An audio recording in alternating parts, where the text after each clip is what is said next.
Good morning. It is a Would You Rather Wednesday edition of Glen Park Radio. And making Griffin. It feels like my voice is not here with me this morning. Prepare for that. Maybe that's what it is. I don't know what to do with that. You need me to grab your water?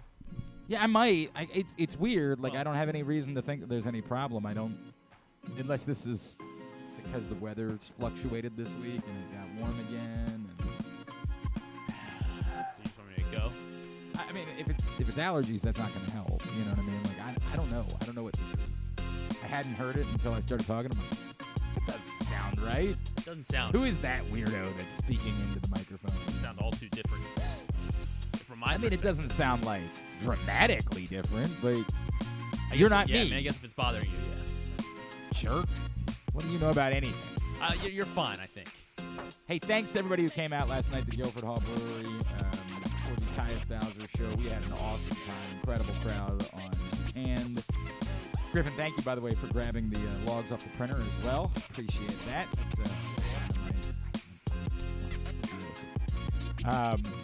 We had a great time last night. Really could not have had a better time with Tyus and Justice Hill.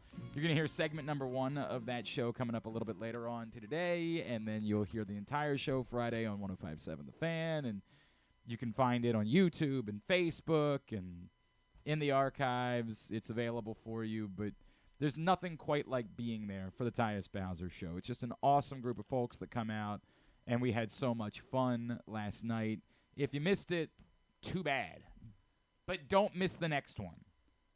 2 weeks from last night, so coming up on October 17th, after the London game, we will be back together at Mother's North in Timonium. You will want to make sure that you are there for that. The Tyus Bowser Show, a partnership of Pressbox and Grade 8's Memorabilia. It's brought to you by AJ Michaels, Superbook Sports, and HelpMyGamblingProblem.org. We will see you on October 17th at Mother's North. Find out more, PressBoxOnline.com/Bowser. Coming up today, we'll talk some Orioles. Peter Schmuck, now with BaltimoreBaseball.com. Our buddy Ryan Ripken will join us. As I mentioned, we will get into segment number 1 of the Tyus Bowser Show. That is all on the way, and you never know what other fun and frolic we might run into at some point during the course of the program. I did watch the baseball yesterday. Not at night because we're doing the Bowser Show. I watched the afternoon games. I watched Texas. I watched the American League games, I guess is the way to say that. I still come back to not really knowing how I feel about this, so it's almost awkward watching these games because I don't think I have a rooting interest. I have told you before, as much as we don't like them, it is difficult for me when the Yankees and or the Red Sox are not involved in the playoffs because I don't know what I'm rooting for. I don't know who I hate. I don't know anything. Yeah, it's I'm just watching a game, and all I'm doing is observing, and it makes no damn sense. I'm just observing the baseball game. You're allowed to enjoy baseball for the first time. time. But I'm not really enjoying it because I don't know what I'm enjoying. Like, I'm not – nothing is – it's completely – Saying you don't like baseball? It's a zero-sum game. It's like I'm just watching. That's all I'm doing is watching. I have no interest whatsoever in what happens in these games. Now, I'm not saying I don't enjoy baseball. I think what's-his-face in Minnesota, God, why can't I even think of his name? Lewis? Royce. Is that Royce who I'm thinking Lewis. of? Yeah. Who hit the 2 home runs in his first 2 at-bats? Yeah, Royce Lewis. That was incredible, right? Like, that was amazing. That was the only thing that occurred yesterday that I was, like, really blown away by was that dude, like, welcome to the playoffs, buddy. Outside of that, it was just a day. The Rays' defense obviously was grotesque. I mean, just atrocious. I have no idea what to say. But, again, it's nice to not be – the funny thing is I will also admit, and this, again, goes back to the Virgo in me that there's always impending doom. When we talk about how the Orioles were the team that could really use this kind of week off, right? Like, of all teams, this was a team that looked like they were really going to benefit from winning the division and making sure that they didn't have to play for this week and sort of reset. Then as I'm watching baseball yesterday, all I can think about is like, oh, these teams are building momentum. The Twins are feeling good about themselves. They won their division, and they're going to have a playoff series win under their belt. And they're going to feel like everybody is dismissing them, and it's going to be us against the world. And son of a bitch, they've really got it going for them. Another American League Central team that we got to. And then I'm like, that's crazy. The Twins aren't all that good. Like they only won. They're only here because nobody else in the division was any good at all. Like, I go through all of those emotions as I spend a day just sitting around watching baseball. It's unhealthy. I should probably seek help. At least just visit a therapist. No, this is the point. This is the point of what, playoff baseball. What are you doing with your life, guy? It ain't this deep. Like, just chill. It's all going to be okay. But I can't do that. I am not capable of it. All I can do is whip myself into a frenzy in all of these moments. And then yesterday, my frenzy was about, like, my jealousy of the fact that teams are building momentum while the Orioles are not playing baseball. And the fact that they were, like, struggling offensively down the stretch. I'm like, I don't know if that's a thing or not. I don't know if it matters. I wrote about it at PressBoxOnline.com this week. Like, it's easy for us to just say, hey, they won. But, like, as I said, since the Houston series, they haven't scored runs. And there's a lot of mitigating factors that we can reference, but, like, they really haven't scored runs since the Houston series. So I'd like to hope that it was about, first, the weight of trying to win the division, and then combine that with not trying for the final weekend of the season, and that they'll be able to just flip the switch and everything's right back and the offense is sharp. But do I know that? I don't know that. And it worries me. It concerns me. And I am a Virgo, and I have this impending doom thing that lingers in my head where I'm like, is there a chance they just go out there and they score 2 runs per game? They're out. Ah! Well, maybe they, the pitching doesn't. It'd be nice. Not matter if they. It'd be nice if that were the case.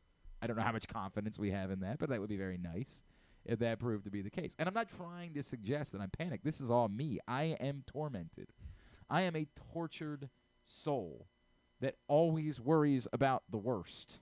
Maybe just don't pay attention then until Saturday. I think it's better for me that I do this because then I'm prepared for it. Like, if it occurs, you're like, oh, I knew they were like, gonna lose. this was always a possibility. Whereas other people are like, in my wildest dreams, like, if I was a Jets fan, there would be nothing that I would have more prepared for than Aaron Rodgers getting hurt. Like, everybody that was sitting there like, this could never happen. Like, I can't believe this happened. I would have been the guy sitting there like, well, actually, I was totally prepared for this. Definitely on my range of outcomes. This was, sure. When I sat down today, I was like, I think this is, in fact, I would even go with not just non-zero, but maybe greater than 5% chance, because that's the way that my brain operates. I have some sort of tick that constantly makes me think about the worst-case scenarios. I'm sick. I don't know how else to describe it. I have a problem. And that's the thing that, for whatever reason, I cannot shake. I cannot shake the possibility of impending doom. Hopefully, I won't have to think about that. But I can't help but think about it. Orioles will hold their public workout this afternoon. Really a bummer they couldn't have pushed it a little bit later in the afternoon so that, like, kids could come to that. I was really openly and effusively praising them when I saw the announcement. I'm like, this is the perfect thing to do. Way to go. And I really was thinking about it. Like, maybe because I'm not going to take my kids to a playoff game. I was thinking about grabbing the kids out of school, and then I was like, 12:30, huh? Yeah. 12:30. You could have just done an early show, I guess, and we'd take the kids out of school. Yeah. I think it's a little unjustifiable for a workout. Look, man. That's you're breaking it down. They're not going to the playoff. I understand that, but I'm not gonna take them out of school to go watch batting practice. If you do, I ain't judging you either, right? Like, we're all, and maybe if we get to a deeper round, like they do one of these things before the World Series, we might have to have a conversation at that point. But for the division series, I can't really make it even easier. Just don't take them to school at all. Right. Why would they go to school? What are they going to learn at school that they then, can't learn from being at a playoff workout? Or sitting in during the show, and then they'll learn a lot. The awkward part is going to be, like, you take them to the workout, and they're like, when does the game start? You're like, no, kids, Saturday. It's a workout. And they're like, right, but who's pitching? You're like, no, it's a... whatever. No, I'm not going to take him out of school. But today is the workout for the Orioles. I still don't assume that we're going to get the answers that you're looking for, the things that we do need to learn. I still assume we're not going to get for another couple of days. I would think like Friday at the earliest is when we get any information about the roster. I do think they'll go ahead and announce like the first 2 starters. If Brandon Hyde's meeting with the media today, for example, I don't know why in any world he wouldn't go ahead and announce those 2, right, for the home games. But that's all I think they're going to announce ahead of time anyway. So I think we're all assuming that it's Bradish and Grayson. I guess it could be Bradish and Means if they felt that way. I think part of that is that we would like Means on the road and Grayson at home. Yeah. So I don't know if they have another thought process. I guess the other thing, too, is that they could be waiting for matchup. Like, let's just make sure. I don't have anything in front of me. Like, if Bradish is particularly good in Tampa or something like that, or particularly good in Texas, as they're now 1 game away from being the opponent. And so maybe they're like, you want Grayson starting in his home state, yeah. Yeah, I don't know, something like that. God knows. So maybe they at least want to wait for the matchups, but I assume we won't have to wait until Saturday to find out what at least the first 2 starters are for the series. But the rest of it, I think we're going to have to wait right up until basically the start in order to get those answers. Apparently, like, everybody was at the ballpark yesterday for the workout because they're allowed to have the taxi squad with them. So, like, Anthony Bemboom is there. Like, everybody on the planet. You never know. Right? Jesse Winker was on the Brewers playoff roster. Like, he got an at-bat last night, which seemed like over Rowdy Tillett. Look, Jesse Winker hasn't played in a major league game since July. That's odd. Yeah, Craig Counsell decided to put him on the playoff roster. Is there a reason that the internet came up with? I didn't see. Particularly hit well against Zach Gallen or something like that, or Brandon Pfaadt. That could be the case, but it didn't make. I don't know. I mean, Rowdy Tellez. Can he pitch? Because they don't have Woodruff, so maybe that could be. Maybe they're trying to do like a Ohtani thing with Jesse Winker. I'm pretty sure I called Jesse Winkler for like the first couple of years of his career, and then we turned it into a bit for a little while where he was Henry Winkler's son. I don't remember entirely. Maybe Kyle would remember, but I feel like that was a thing for a little bit. A couple people pointed out the J.C. Jackson trade. Apparently, he went back to the Patriots. I don't know what the price tag was. So I feel like what people are saying is, like, why wouldn't the Ravens have gotten involved in J.C. Jackson? I don't know what happened to J.C. Jackson.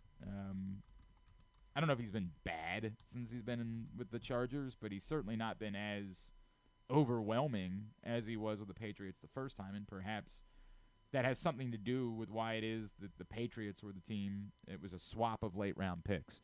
So I could see why, if you're a Ravens fan, you would say, hey, a team that's been decimated in the secondary, here was a guy that has had high-level NFL success not that long ago, and he was available for just a swap of picks.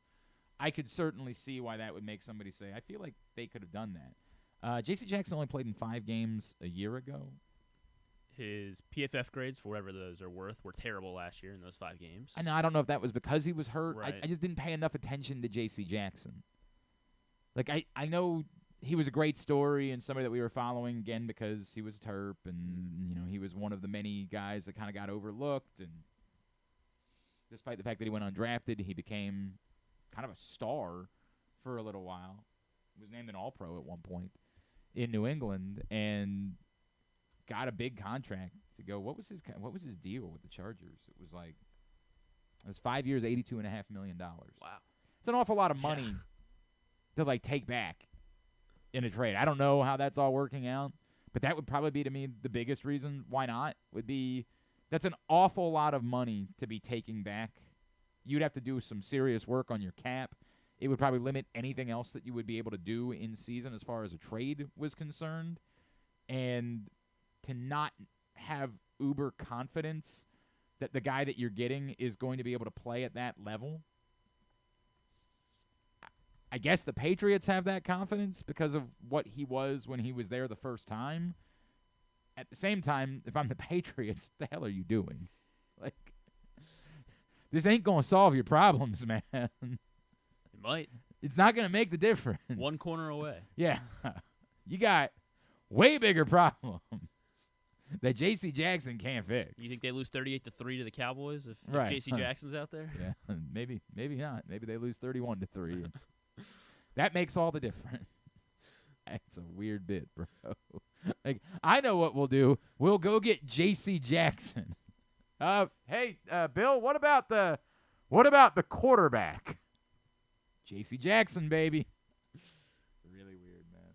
Really, really weird. But yeah, I mean, sure, I can see why you would say I'd be interested. I just think that the money is probably the prohibitive factor there. If we don't know with fact that J.C. Jackson can return to the level that he was playing at in New England a couple years ago. If he can, then clear cap space for that guy in a heartbeat. I understand the questions. I just don't think it's a definitive yes or no type of answer. All right, I haven't been able to post anything on Twitter yet, so we're going to grab a break before we talk to Peter Schmuck. Today's show is brought to you by the Baltimore County Police Department. They are hosting a hiring and community event coming up on October 28th at the Public Safety Building, 700 East Joppa Road in Towson. If you're thinking about a career with the Baltimore County Police Department, it's an opportunity for you to go through the entire process. Written test, agility test, application, the whole deal. If you're not thinking about that career, it's just a great opportunity for your kids to come out and get candy, trunk or treat event, in a safe way. Also, it's an opportunity for you to have just some conversations and interaction with your local police. Find out more, join BaltimoreCountyPD.com or call 410-887-4584. And before we take this break, I just want to take a second and say our hearts are with everybody at Morgan State. Just an unfathomable reality that they are dealing with. And I know that beyond the realities of the shooting, it also leads to just a crippling amount of fear and mental health issues and guilt and all sorts of things. I hate that this is still something that we deal with so regularly. Love our friends at Morgan State and thinking about everybody there. We'll come back in. We'll talk some baseball with Peter Schmuck next. It's Glenn Clark Radio. Come for a game, stay for everything else. Book an unforgettable fall getaway in Charm City. Enjoy only in Baltimore festivals, mouthwatering eats, and endless entertainment. Treat yourself to a staycation in the heart of downtown, or try one of the city's many charming neighborhood hotels. And don't miss out on packages for free parking, breakfast, and more. Plan your stay at baltimore.org/hotels. Why bet with the big boys this football season? Instead, try your hand with the local book, Superbook Sports, this fall. Superbook Sports is the book next door. Just a dedicated team of the best odds makers in Las Vegas, making sure you get the best prices and parlays anywhere. And now, Superbook will give you a bonus of up to $250 when you sign up and wager on the same day and use the promo code GlennClark23, GLENNCLARK23. So bet with the best and use the promo code GlennClark23 this football season with Superbook Sports. Visit superbook.com for terms and conditions. Gambling problem? Call 1-800-GAMBLER. 6 chicken tenders made from fresh, never frozen Royal Farms world-famous chicken, a family-sized order of Western fries, honey mustard dipping sauce, and a 2-liter bottle of Dr. Pepper. It's Royal Farms' new Tucker's Tenders Meal. It's Justin Tucker's favorite, and at only $19.99, it'll be your favorite meal, too. The new Tucker's Tenders Meal, available only at Royal Farms. Now you can kick back, relax, and eat like a champion. Real fresh, real fast, Royal Farms. Gambling can be a fun and entertaining experience, but there are risks involved. If you're planning on betting on the game at the casino or on your phone or computer, know your limit, stay within it. Set a budget and a time to stop.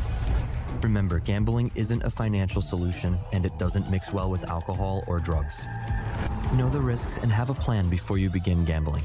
For free and confidential services, call 1-800-GAMBLER 24/7 or go to helpmygamblingproblem.org. The Maryland 5-Star returns to iconic Fair Hill October 19th to 22nd, marking the next chapter in Maryland's equestrian tradition. Best described as the triathlon of horse eventing, you won't want to miss this thrilling sport. Enjoy a fall festival with local fare, retail vendors, and tons of family fun. Come for the event and stay for the experience in Cecil County, home to the Chesapeake Bay waterfront with vibrant small towns and accommodations to suit every desire. It's the place to be in October. Visit maryland5star.us for tickets. What's up, everyone? It's Tyus Bowser, and I've had so much fun hanging out with Rita and putting up with Glenn the last couple years that I've decided to do it again. Season 3 of the Tyus Bowser Show is happening this year, as we'll be all over town, giving you the chance to get to know me and some of my teammates. As we talk football, life in general, and just say what needs to be said. You can find out more about the show by going to pressboxonline.com/Bowser. If you don't live in the area, you can watch the shows live on Facebook and YouTube. And if you miss one, you can listen Friday nights at 105.7 The Fan. So we'll see you all season long for the Tyus Bowser Show, a partnership of Pressbox and Great Ace Memorabilia. The next Tyus Bowser Show is Tuesday, October 17th at Mother's North Grill in Timonium. It's brought to you by Superbook Sports and AJ Michaels, and if you or a loved one have a gambling problem, visit helpmygamblingproblem.org. What company has the expertise to make your home healthier by purifying your air and killing all viruses, allergens, and bacteria? AJ Michaels, Heating and Air Conditioning in Baltimore and Annapolis, ajmichaels.com. Make the most out of every day in your Toyota RAV4. Available in hybrid or gas-only models. A RAV4 can get you where you want to go in style. Check out buyatoyota.com for deals on new RAV4s from your local Toyota dealer today. Make sure you're tuned in every Tuesday for PressBox Fantasy Football Analyst Joe Serpico to get you ready for your Waiver Wire Wednesday, brought to you by Live Casino and Hotel. And if you have other fantasies you want fulfilled, subscribe to Glenn and Jeremy Kahn's OnlyFans page at... Wait, are people supposed to know about that? All right, back in here on GCR as we continue along here on a Would You Rather Wednesday edition of the program. If you missed it yesterday, Stan the Fan Charles, Ross Grimsley, Luke Jackson did get together talking some baseball, previewing the playoffs. You can check that out. Facebook.com/PressBoxSports. Click on the videos tab. Go to YouTube.com/PressBoxOnline or PressBoxOnline.com/video. All right, we are just 3 days away from the Orioles beginning postseason play. Saturday, expected to be Saturday afternoon, and I know that's causing even more consternation because of the TV slots that seem to be available via the Fox networks, and none of them are at 1 o'clock, as many of us thought might be the case, so that the Orioles could play their game and then the Ravens could host a concert. And I'm definitely not thinking there's going to end up being controversy there at all. That's great news. But let's avoid that for a minute, and let's just talk about the baseball side of things. Joining us now, you see him at BaltimoreBaseball.com in his retirement. He is our friend, Peter Schmuck, and he's back with us now here on GCR. Schmucker, it's Glenn. It's always great to catch up with you, sir. Thank you for taking the time for us. Yeah, great to hear from you, Glenn. First of all, I know that you, while you were in a different place, it's not like you were covering Brooks Robinson's career in Baltimore as a player. You certainly spent a lot of time around him. It's the first chance that you and I have had to talk. What are your most significant memories of the time that you were able to spend with Brooks over the years? Well, I wrote a obit that was held by the Sun for some time, and they ran it the other day, and allowed me to go walk down memory lane myself. One of my favorite memories of Brooks was when I first got here in 1990-91, and Brooks was with HTS, so he was around the team all the time, and I got to talk to him a lot because we all traveled to the same places, and you'd stood around the batting cage, so we got to know each other pretty well.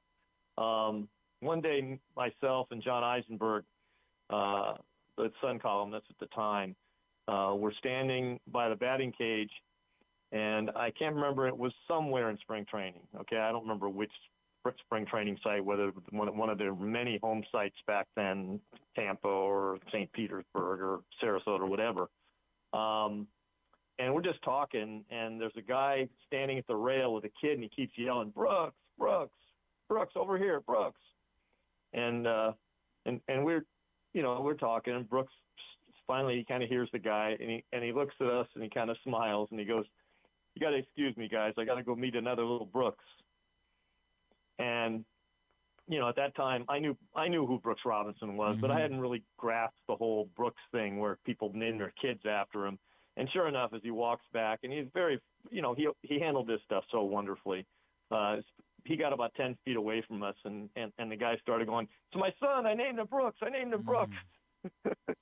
And it was just such a touching, interesting, strange moment for me, coming from California, where there's it's such a huge state, and it's an area that where I live that had 10 professional teams over a 90-mile radius along the coast of Southern California, and so people just didn't fall in love as much with their teams at that time. I mean, it's long past the Sandy Koufax era, and so it was just something to see, and that was kind of Brooks in a nutshell, because whoever wanted Brooks's autograph, whoever wanted something from him, Brooks wanted to give it to him. And I got a Brooks autograph when I was like 10 years old in the Anaheim Stadium parking lot. And he came out with his wife, and they were walking out to a rental car, and they obviously, after the game, had rented a car. They were going to have some kind of meet somebody or whatever they wanted to do. They needed to get somewhere, and a bunch of us kids just followed him out to his car, and you could tell his wife wanted to get going. They needed to be someplace, and Brooks just sat on the trunk of that car, and he signed all our autographs. And he didn't just sign our autographs; he talked to all of us. And I was just a little kid, and that's what I remember. My first memory of Brooks Robinson, and I'm sure that I'm one of a million little kids then that remembers the same thing. That was what made it magical. Peter, I said this last week. I don't know how to compare it to like Stan Musial in St. Louis, or what the relationship was between Boston and Karl Yastrzemski or anything like that. But it's so unique. It's so different to me. And the only other markets that I worked in were D.C. and Phoenix, and that's not a good comparison because they're transient markets, right? Like, I just I don't know that there are 10 love affairs between a city and an athlete that have been as significant on both sides, right? Like, certainly there have been plenty of athletes that were loved by a city, and that guy was like, yeah, I'll come back and see you when I don't want to spend my winters in Arizona or in Florida, right? Like, I don't know that there were 10 love affairs in all of sports that were as significant as the love affair on both sides between Brooks Robinson and the city of Baltimore. Yeah, I mean, significant, yes. Also, the thing that makes it unique is intimate, and I mean that in the most broad sense. It is that everyone really did feel like they knew Brooks. Everyone who was any kind of fan has an old program or a wrinkled piece of paper or a scuffed up baseball that has his name on it, and that's what makes it special. Now, Stan Musial, that's a good comparison. I hadn't really thought about trying to compare him to other places. That's a good comparison because you're talking about very similar cities in the way their demographics are, the way their the size, the way they're in a sense, their other teams have been somewhat transient. So the Cardinals are the Cardinals, and I mean that's not a bad comparison. I didn't know Stan Musial. I mean, I'm sure I spoke to him once or twice in my life, but he was that same kind of personality. Now I couldn't attest to how he treated a kid in the parking lot, but he certainly had that image. He is Peter Schmuck. He is with us here on GCR as we get ready for the Orioles to get things underway in the postseason starting on Saturday. Schmucker, I want to present some of these numbers to you that I was going over because you referenced in one of your last dispatches of Baltimore baseball that the Orioles kind of weren't really trying all that much over the weekend, but I'm a bit concerned by this. These are over the last 15 games. Anthony Santander is hitting .246. And it gets worse. Jordan Westburg, 231. Gunnar Henderson, 226. Ryan Mountcastle, 224. Ramon Arias, 207. James McCann, 178. Austin Hayes, 170. Adam Frazier, 158. Cedric Mullins, 125. I know there was a lot going on at the end of the year. There was the weight of trying to finish off the division, and then there was a goofy weekend where you're only trying so much. But are you at all concerned about where this team was at offensively after the Houston series, as now they have a week off and try to get ready to play playoff baseball? Yeah, I am. I mean, obviously, I mentioned that. I mean, the last 8 games, they averaged exactly 3 runs a game. Yeah. They did win 6 of those games because the pitching was so good at the end. And 2 things that make me kind of tamp down the concern is, one is that all year long, when the pitchers pitched, the hitters didn't hit, and vice versa. And I don't know why that is, and I don't think you can project it into the playoffs. I will say this, that they were a soft offense, as you pointed out, over the last half of September. And for that reason, I have no reservations about having them have 5 days off. Because obviously there's some fatigue involved. There's all sorts of stuff that goes into it. There was the pressure of winning the division. There was the pressure, the aftermath of winning the division, which a lot of teams are a little bit lackadaisical after the big party. And so all those things kind of make me say I'm glad they're having this 5 days off. There are all sorts of other reasons why it's a good thing. The only drawback is that people say that some teams kind of lose their mojo. Well, I got to tell you something. Other than those pitchers, they didn't have any mojo the last 2 weeks. So maybe this is how they get it back.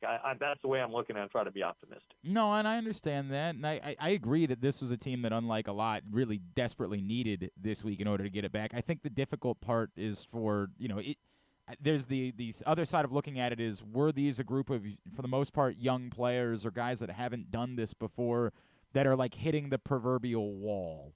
And that's the part that I can't possibly answer, but I think it's a warranted conversation leading into the postseason. Yeah, I mean, I had some other concerns. One was that you bring up Anthony Santander.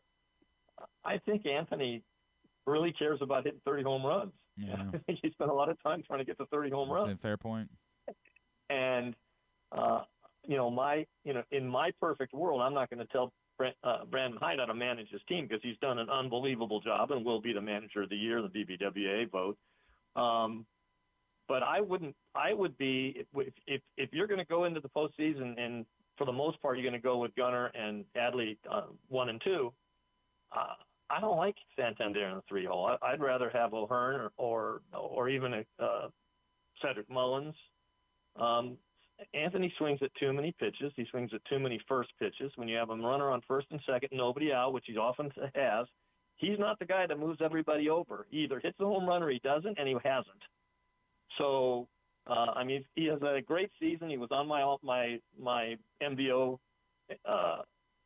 ballot. I love the player. I love what he's gone through to get here, but he is a high fastball swinging guy who misses that high fastball too much, and everybody knows it. So he is the great mistake hitter, and he's the guy who can hit that low 6 inches off the ground ball a long way. I'd just like to see him be the cleanup or 5 hitter. That's me again, and I'm not second guessing anybody, but I think they just don't change anything. I think they'll probably, with the real good, the real good left-handers, I think they'll probably use Austin as the leadoff hitter. I still like Cedric in the leadoff spot. I like Gunnar hitting either third or fifth, but again, look where they are. They got the best record in the American League. I can't second guess anything. Right. That's all fair. And I this is in context that I ask all these questions, because again, they're in a much better spot than anybody could possibly imagine. So I don't think that we can all be all that worked up about the fact that they were slumping a little bit offensively down the stretch. Peter, on the seventh, Glenn, on the seventh, at the end of their 7-game winning streak in April. Yeah. They had a 7-game winning streak in April. At the end of that winning streak, they were still 50-1 to win the division in Vegas. Right. Well, in fairness, at that point, the Rays had won, already. They won like their first 20 games. Right. So, yeah, who could have possibly. The Rays were 20-3. Yeah, right? It's insane. It's insane that this is where we are. Let me come back to, obviously, the big questions everybody's asking, and I'm going to dive into these for Would You Rather Wednesday today. I'll start with what would you be doing about the closer going into the playoffs? I just don't think he has any choice. I mean, I like what you've seen with Tyler Wells, so I think you'll see him in some of those spots. I think he has to get there, and so that means he might need Tyler Wells to pitch a 6th inning with 2 on and nobody out in a tight game. So I think he does what he says he's going to do, and again, he's done such a great job with a bullpen that's not that great.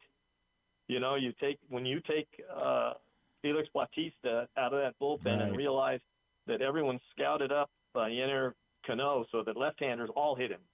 Okay, so now he's a right-handed, get him in against with two right-handed hitters and 1 left-handed hitters in this, 3 batter minimum thing that I just hate in the playoffs. I really hate it. And it's a disadvantage for them because of the way they're configured without Bautista. But I think he just has to match up, and he's got pieces to match up. They got Webb for free, and he's done a decent job, and he can handle the pressure of that. Cionel Perez, when rested, can do it. Cano, obviously, with a heavy right-handed presence, can do it. So you'll just see a bunch of guys do it. Hopefully they have a lot of closing situations. Yeah, I am. This is always weird to me because I hear that. I just wonder, like, every time I talk to somebody that's been in this role before, everybody's like, you got to have a guy. You have to have a guy. And I'm like, but what if you don't have a guy? Like, that's. Well, they don't have a guy. Right. That's sort of the issue.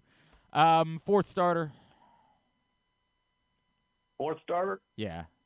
Presuming, I'm assuming that you're working under the assumption it's Bradish, Grayson, and Means, like 1, 2, and 3 in some order, and then. Yeah, I would think Means in the middle of those two, but yeah, I think so, and I think, I gotta go with a well-rested Dean Kramer, and I don't want to discount what Kyle Gibson's done for this team. I mean, he got 16 wins, one of the winningest pitchers in baseball, and a lot of that was based on a very clutch offense and at the time a shutdown bullpen with Felix in the back of it. But the fact is that you've got to look at every game and go from there. And who's got the best chance to give you 6 innings, 1 or 2 runs, 3 or 4 hits? And I think a healthy, rested Dean Kramer is that guy. But again, somebody in that mix in the front office and in the manager's office is going to go, we got to have some kind of experience in this rotation. And so I'm going to guess that though I would like it to be Dean Kramer, I'm going to guess it's going to be Kyle Gibson. I have operated around, like, don't announce a fourth starter and just see how the first 3 games play out. Totally agree. Right? Like, just see where you're at. Totally agree. Because I also I think that people are forgetting that the extra inning rule goes away in the playoffs. And so, like, if you're one, and I think I've seen this debate about going, 14 position players and 12 pitchers, and I get it. I completely understand it. And maybe for the division series, like maybe I couldn't do it for a 7-game series, but I'm still thinking about all this takes is one 16-inning game, and everything is screwed. Like everything that you were trying to accomplish is completely screwed by one 16-inning game. I'm still even uncomfortable with the idea of there only being 12 pitchers on this roster because I know how quickly you tend to pull pitchers in the postseason. Well, I mean, but you have to keep in mind that if you play 16 innings, so did your opponent. That's fair. That is fair. You're right. That is fair. And then do you think it matters between Tampa and Texas? Do you think there's an advantage one way or the other? Well, now after watching Tampa completely fall apart yesterday, I'm rooting heavily for them to sneak through this thing because they lost Wander Franco for a ridiculous reason. I mean, it's sad. It's a sad situation. And then Wander Franco was on his way to 25 home runs and 90 RBIs and 45 stolen bases. I mean, it's a huge part of their lineup. And then they have the Brandon Lau injury, where he was not playing totally full time this year, and he wasn't having his greatest season. He was sitting in the 230s. But still, if you look at his numbers, over 162 games, you project his numbers out, and they're 30 home runs and 100 RBIs. So, I mean, and some stolen bases, and the fact that he's a clutch hitter in the number 2 hole. So they're a wounded team, and that was obvious yesterday. And I wouldn't be surprised if the wild card round ends today. In all 4? Wow. I get it though. The way those things looked, I could certainly understand it, and that would be, I'm sure, disappointing for baseball. But for those teams, they'd be very happy to be moving. I mean, if I was a gambling man, I would go over just for fun. I would go see over what the odds would be. Yeah. Live. No, I'd just go over to Maryland Live because I lived on this end of town, and bet those 4 teams straight up in the parlay just for fun. Wow. You get 10, 12, 13 to 1 on that. I just think it would be just something that would make today interesting. I'm not going to do that. Please, if you do that, remember, and you're mad, you have to reach out to Peter Schmuck, not Glenn Clark. Peter Schmuck is the person that you have to reach out to in that moment. At SchmuckStop on Twitter is how you follow him, and you're going to be doing this throughout the playoffs with BaltimoreBaseball.com. Yeah, as much as possible. I'm a small player there. I mean, I'm generally a guy that's probably at the ballpark during the season 4 or 5 times a month. But the last 2 months was so exciting. I think I was there. I think I wrote about 8 or 9 times the last 2 months. I would think in this month I will probably be present at BaltimoreBaseball.com 9 or 10 times. That's awesome. Peter Schmuck, always appreciate you, man. Thank you for spending a couple of minutes with us. If this thing continues, I'd love to do it again with you before it's all over. No problem, Glenn. Anytime. It's Peter Schmuck with us here on GCR.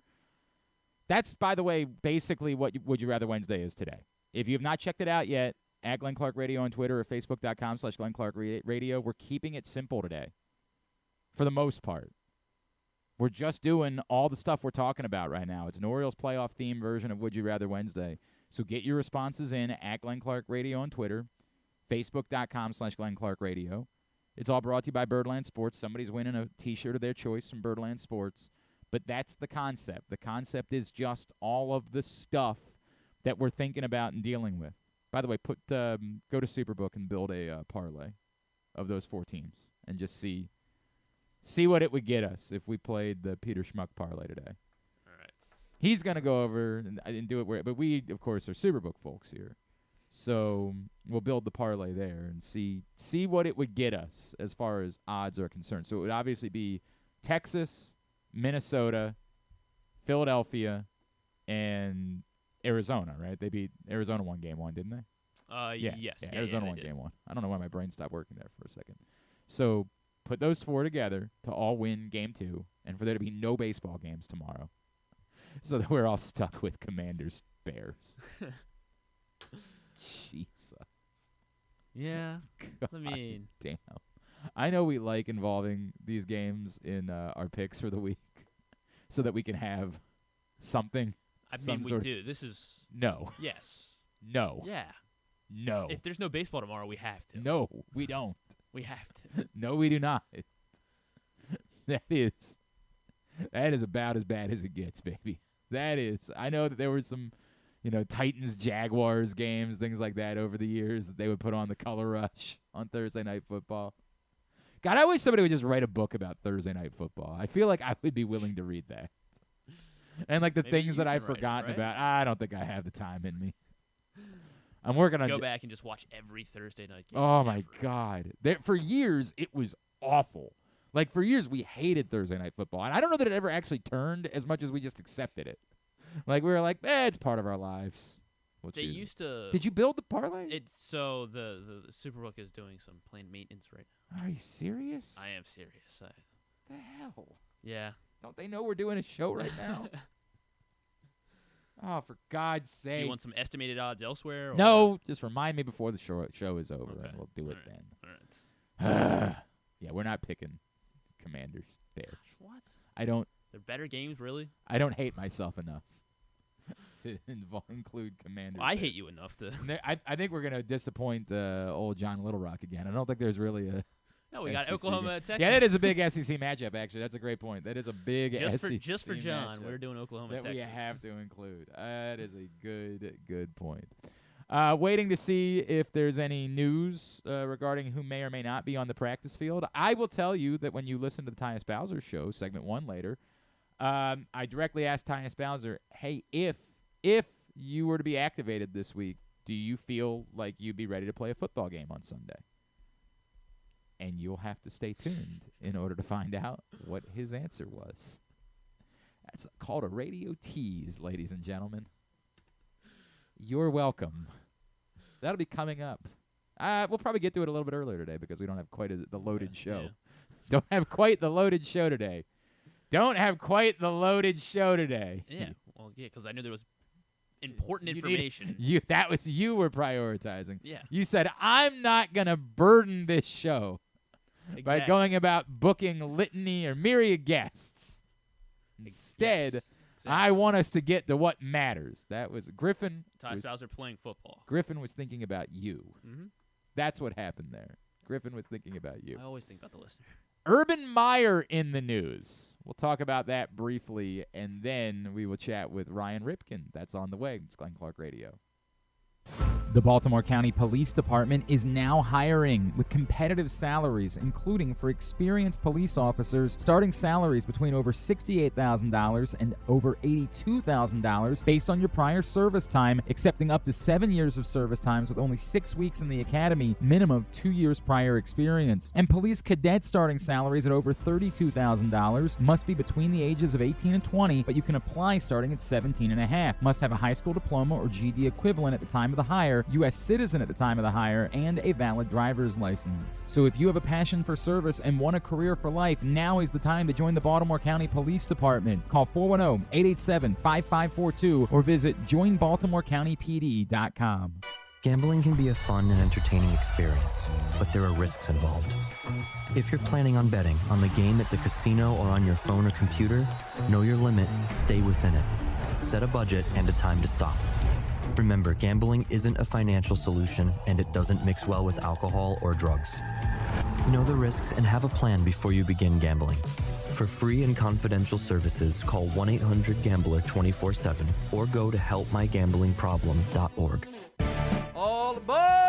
The Orioles train keeps on moving, and it's ahead of schedule. The Birds are motoring towards a playoff run here in 2023 as their magic number keeps getting smaller and smaller. I'm Paul Valley, and you can find me along with Zach Goodman every Saturday from 10 a.m. to noon right here on the Bat-Around. We'll navigate you through the playoff push as the Orioles look to put an exclamation point on what is turning out to be the best season of the last 40 years. So join us on the Orioles train, and let's enjoy the ride together right here on the Bat-Around. Visit Harford County this fall. Celebrate arts across Harford September 15th through the 30th with dance, theater, music, and visual arts. September 29th through October 1st is the largest Italian festival in Maryland, featuring entertainment, cooking demonstrations, a bocce tournament, and family fun. If you're headed to the Maryland 5-Star, stay and play in Harford County. While you're there, enjoy the scenic views atop the King and Queen seats and experience pumpkin patches, corn mazes, and fall brews along their Harford Libation Trail. For more info, head to visitharford.com. Maryland open. Picking a restaurant to try for the first time? Let's look at the Costas Inn. Here's a few checklist items. Quality of the food? Check. Quality of service? Check. Does the restaurant have plenty of free parking? Check. And finally, does the restaurant have delicious steamed crabs, crab cakes, crab soup, and specials galore? Check, check, check. Costas Inn, 4100 North Point Boulevard. They check all the boxes. The latest edition of PressBox is available now. On the cover, Bo Smolka dives into what's next for Lamar Jackson after receiving one of the biggest contracts in football history. Is Lamar ready to take the Ravens to the next level, now with a new offensive coordinator and new wide receivers? Also inside, we look at what new football coaches Brian Newberry and Pete Shinnick bring to Navy and Towson, respectively. And we meet players from the college football and soccer programs around the state. PressBox is available for free at over 500 area locations, including 60 Royal Farm stores. And you can always find the entire edition as well as the best daily coverage of the O's, Ravens, and Terps at PressBoxOnline.com.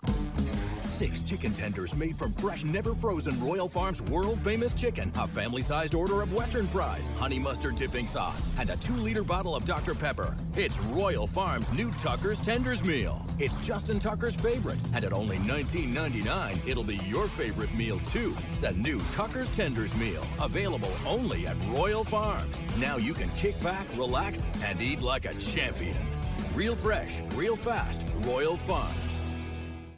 Come for a game, stay for everything else. Book an unforgettable fall getaway in Charm City. Enjoy only in Baltimore festivals, mouthwatering eats, and endless entertainment. Treat yourself to a staycation in the heart of downtown, or try one of the city's many charming neighborhood hotels. And don't miss out on packages for free parking, breakfast, and more. Plan your stay at baltimore.org/hotels. Don't forget about Project Game Day after every Ravens game this season. It's kind of like this show, except Rita's also there, so I actually think think it's pretty good. But hey, you're already here now, so why don't you go ahead and keep listening to GCR. All right, back in here on GCR as we continue along on a Would You Rather Wednesday edition of the program.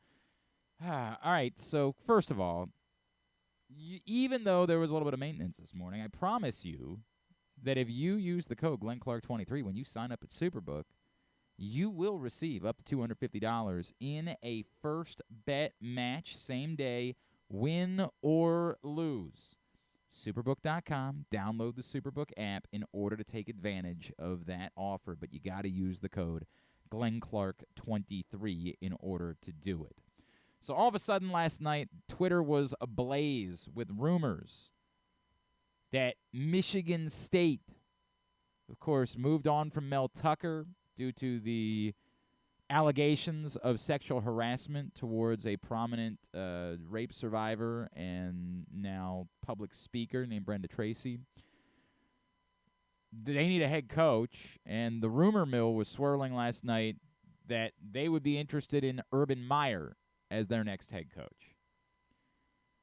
Now, as it turns out, the people that were starting these rumors, they weren't actually people, or they weren't actually – they were just people. They were just Twitter accounts.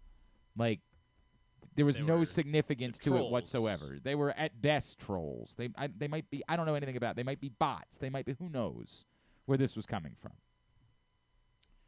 And a lot of that is on us, right? Like, and I've said that before. You can be as mad as you want about these people, but some of this falls on you.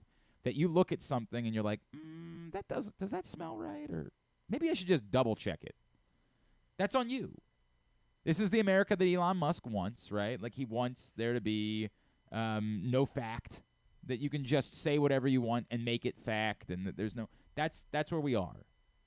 It's why all of a sudden we're at the place where we think that Trevor Bauer hasn't done anything wrong because he presented his evidence, and now we've gone from one extreme to the other. I said this after my rant yesterday. I said, we have to understand that what we're doing is just as bad as what we did to begin with. Like, we're just painting one side of a story and not recognizing that there's a lot of complexity to it. But this is what they want. They want there to be no fact. They want us to live in a world in which, if you want it to be, you can make it fact. The Urban Meyer stuff was never based in any amount of fact that we know of. It's still possible that Michigan State is interested in Urban Meyer, but no one knows that. No one was reporting that. Bruce Feldman, who is a prominent college football reporter for The Athletic as well as Fox Sports, gave a little bit of an update this morning. Obviously, he's now a teammate of Urban Meyer's at Fox. So, about the quote-unquote reports linking Urban Meyer to the Michigan State head coaching job, I just checked with him. There is zero truth to it with him being a candidate for it. He has no interest in that and is happy with what he's doing now at Fox Sports. Now, let me tell you why that's not valuable. Let's explain why nothing matters in the world. If Urban Meyer's definitely not going to get a job, then he doesn't want you to believe he's interested in it. Because then he would have lost out on a job. This is sort of the new reality. Unless you're going to get the job, you didn't want the job. This is why teams weren't interested in Lamar Jackson. Right, correct, right? Like, they weren't going to get him, so you didn't want to be viewed as the team that lost out on Lamar Jackson. Why would you do that to yourself? Now you're going to be judged as the team that failed to get Lamar Jackson.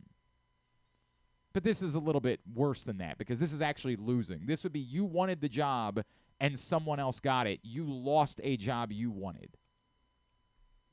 In the NFL team's situation, they could always say, well, we never really had a shot at Lamar Jackson. This is Urban Meyer could be the Michigan State head coach. And if he says, I want to be the Michigan State head coach, and then they hire someone else, then Urban Meyer will be painted as the person who wanted a job and didn't get it. And that adds a level of toxicity to someone who's already, kind of toxic. So, with all due respect, Bruce Feldman's doing his job. And he's talking, he has access to Urban Meyer because they are teammates. They're on a television program together. So I don't blame him. But it's also not really helpful. It doesn't actually tell us anything because Urban Meyer is not going to come out and say, gee, gosh, golly, I hate it here at Fox. I so badly want out, and if I don't get the Michigan State job, I'm going to be despondent. Like, that's never going to happen, no matter what the truth is. So what is the truth? Shrug emoji. I think the internet sleuths were pointing out there was a private plane scheduled to go from Columbus to Lansing. I don't even know if Urban Meyer lives in Columbus anymore. Like, I just don't, right? Like, I don't know why he would, frankly. What would the point of living in Columbus be?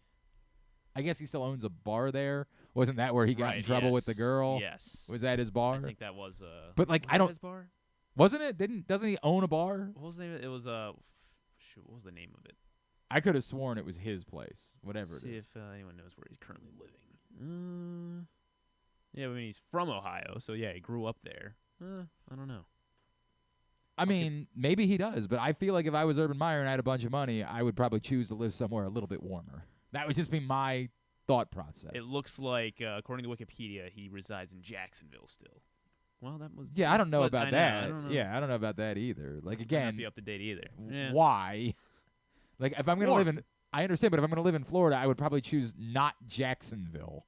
With all due respect, I would like West Palm would maybe be my choice if I was doing that. Lauderdale might be somewhere I choose to live. Boca. Maybe not Jacksonville if I was choosing to live in Florida. First of all, you still haven't answered the actual question, which is, does he own the bar? I'm trying to figure out what's the name of the bar. Who cares? This is not, I don't know why I'm doing. Does Urban Meyer own a bar in Columbus? Let's see if the internet can get this for me. Urban Meyer's Pint House. Boy, that doesn't seem all that hard. The Chop House, the Urban Chop House in Columbus. There's also an Urban Meyer's Pint House. Oh, yeah. Very good. Thank you. Dynamite sleuthing, Griffin. Really got to the bottom of that. Dublin, Ohio. Jesus. But Chop House was the one I was thinking of. That's all I needed to do is the answer to the question. The one in Columbus. That's all I needed was what was the answer to the question. The one in Columbus the internet is the Chop House. Great, wonderful. God bless. And I believe that is where he was. Banner day for Griffin. Well, I'm confirming everything, yeah. Yeah, 5 minutes after I asked. I want to make sure I have the facts right. I don't care. I just needed to. The question was, does Urban Meyer own a bar in Columbus? He does, You could get that answer in 10 seconds. I want to make sure I, no, get multiple sources here. No. You could get that answer in 10 seconds. Maybe he still lives in Columbus. I don't know. The odd part about those people that are saying that, like, because of the Mel Tucker situation, that makes Urban Meyer too toxic is, have you not paid attention to football? And one, I can't believe I'm about to say this. Let me be fair.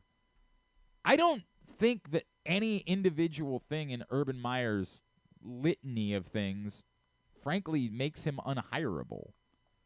I really don't. Like, I get it. That's not a great look, him doing the shocker to that girl at a bar. Like, that's not a great look. But unhireable? If he's going to win you a national championship. In major college football? Yeah. DJ Durkin is getting a job. He hasn't gotten a job as a head coach, to be fair, but still, as a coordinator. I don't think I see it the way that you see it.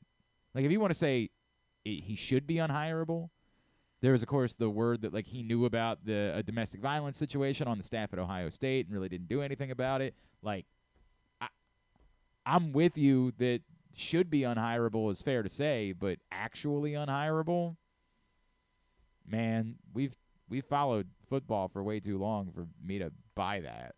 Like, I don't know who isn't hireable. I mean, he almost seems perfect for the Michigan State job. The argument that's being made is that, like, they can't, because it's in the immediate aftermath of the Mel Tucker thing. Like, you can't do that and then trot Urban Meyer out for a press conference and have him asked about all of those things. And I'll understand that argument, right? Like, I'll understand the thought process of it would be particularly difficult for them to do, but that they can't. They can't. Bro, are we watching different sports? Like, I just think we're using terms that they don't mean what we think they mean. Can't. Shouldn't. I'm listening. Can't. Come on, dog. It's major college football that we're talking about. And in a division where you're trying to compete with Ohio State, Michigan, and Penn State, and Maryland, of course, all the big dogs. You know, you got to slay all the beasts of the Big Ten East. All of them. Michigan, in your own state, Ohio State, Penn State, and Maryland, all right there. All the biggest powers in college football. And you got to try to take all of them down? I don't know how it'll play out, but can't ain't the word that I'd be using. Were you throwing Maryland into the biggest powers? Yeah, all of them. All the biggest powers. Michigan, Ohio State, Penn State, and Maryland. Iowa, yeah. They're not in the East. That was why the joke works, Griff. I'm going to get you. Gotcha. One of these days, I'm going to get you there, pal. One of these days. You're going to get there, and I'm going to say, wow, Griffin got there. I'm proud of him. I don't know what day that's going to be, but when it is, I need you to know I'm going to tell you that I'm proud of you that day. All right? Today's show brought to you by your local Toyota dealer and buyatoyota.com. The Toyota Tacoma comes in a range of models and trim lines, so you can choose the perfect Tacoma to reflect your unique personality and driving habits. Check out buyatoyota.com for deals on new Tacomas from your local Toyota dealer today. Let's continue to talk a little Orioles playoffs this morning, of course. I am actually, I have to deal with something because I am angry at our next guest. We are not, it's not cool. He went $30 worth of fab on Sam Laporta. $30 for Laporta. And maybe I'm just realizing there's no way I'm ever going to spend these $100 in fab in this league, and I should have just gone the same thing. But damn it, that seems like it's not actually what the value should be. He's our buddy Ryan Ripken, and he's back with us now here on GCR. $30, Ryan, for Laporta? Really? Are we just throwing all standards and everything out the window? Does anything mean anything anymore?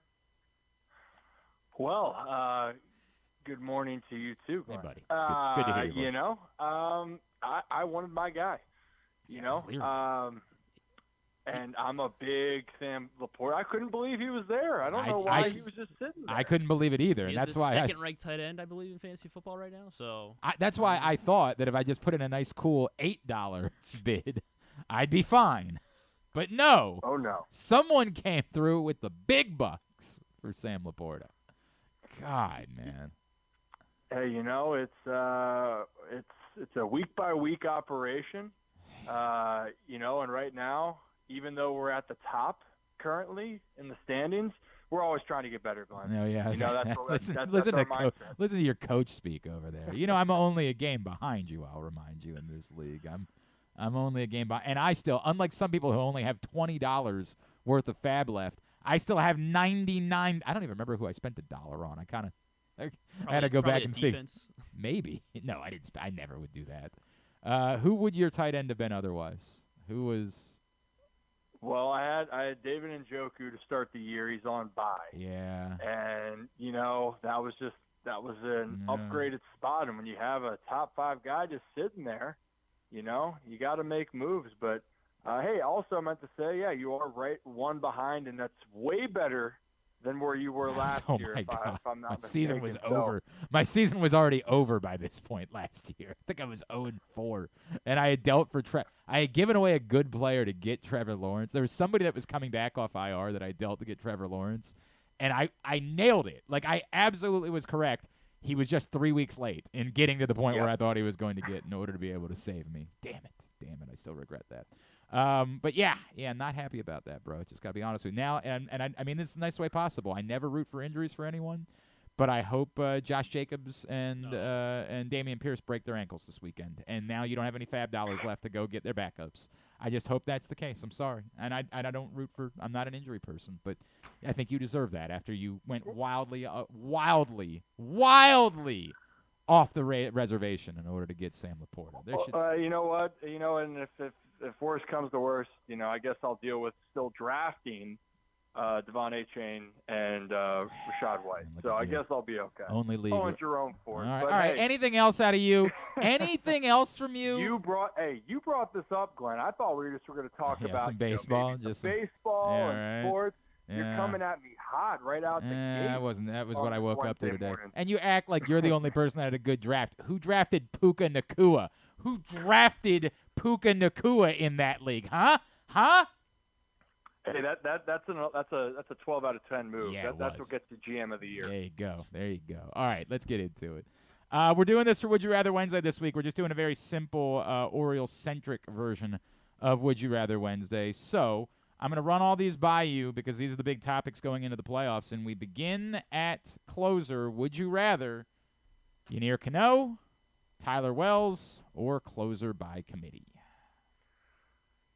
I'm going to go closer by committee. I think just because I really think that's what's going to happen, one. And I think it's going to be a combination of Cano and Wells, and then you're going to sprinkle in maybe a matchup, maybe a little Danny Coulomb or Perez closing it out. So that's where I kind of lean, right? And I think Tyler Wells is fully capable. He feels comfortable and he looks great, transitioning to the bullpen.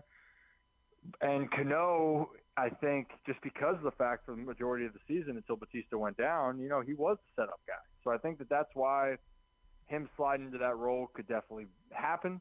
But it just seems like the Orioles, and we're going to see in this postseason, you get the job done by any means necessary. And so that's why I think the committee approach is probably the one we're going to see. I wonder – I have talked to a lot of these dudes over the years, and the thing that I've got is you can always use your eighth-inning guy in the ninth inning. You can't use your ninth-inning guy in the eighth inning. And there's just something about that mentality of being the closer.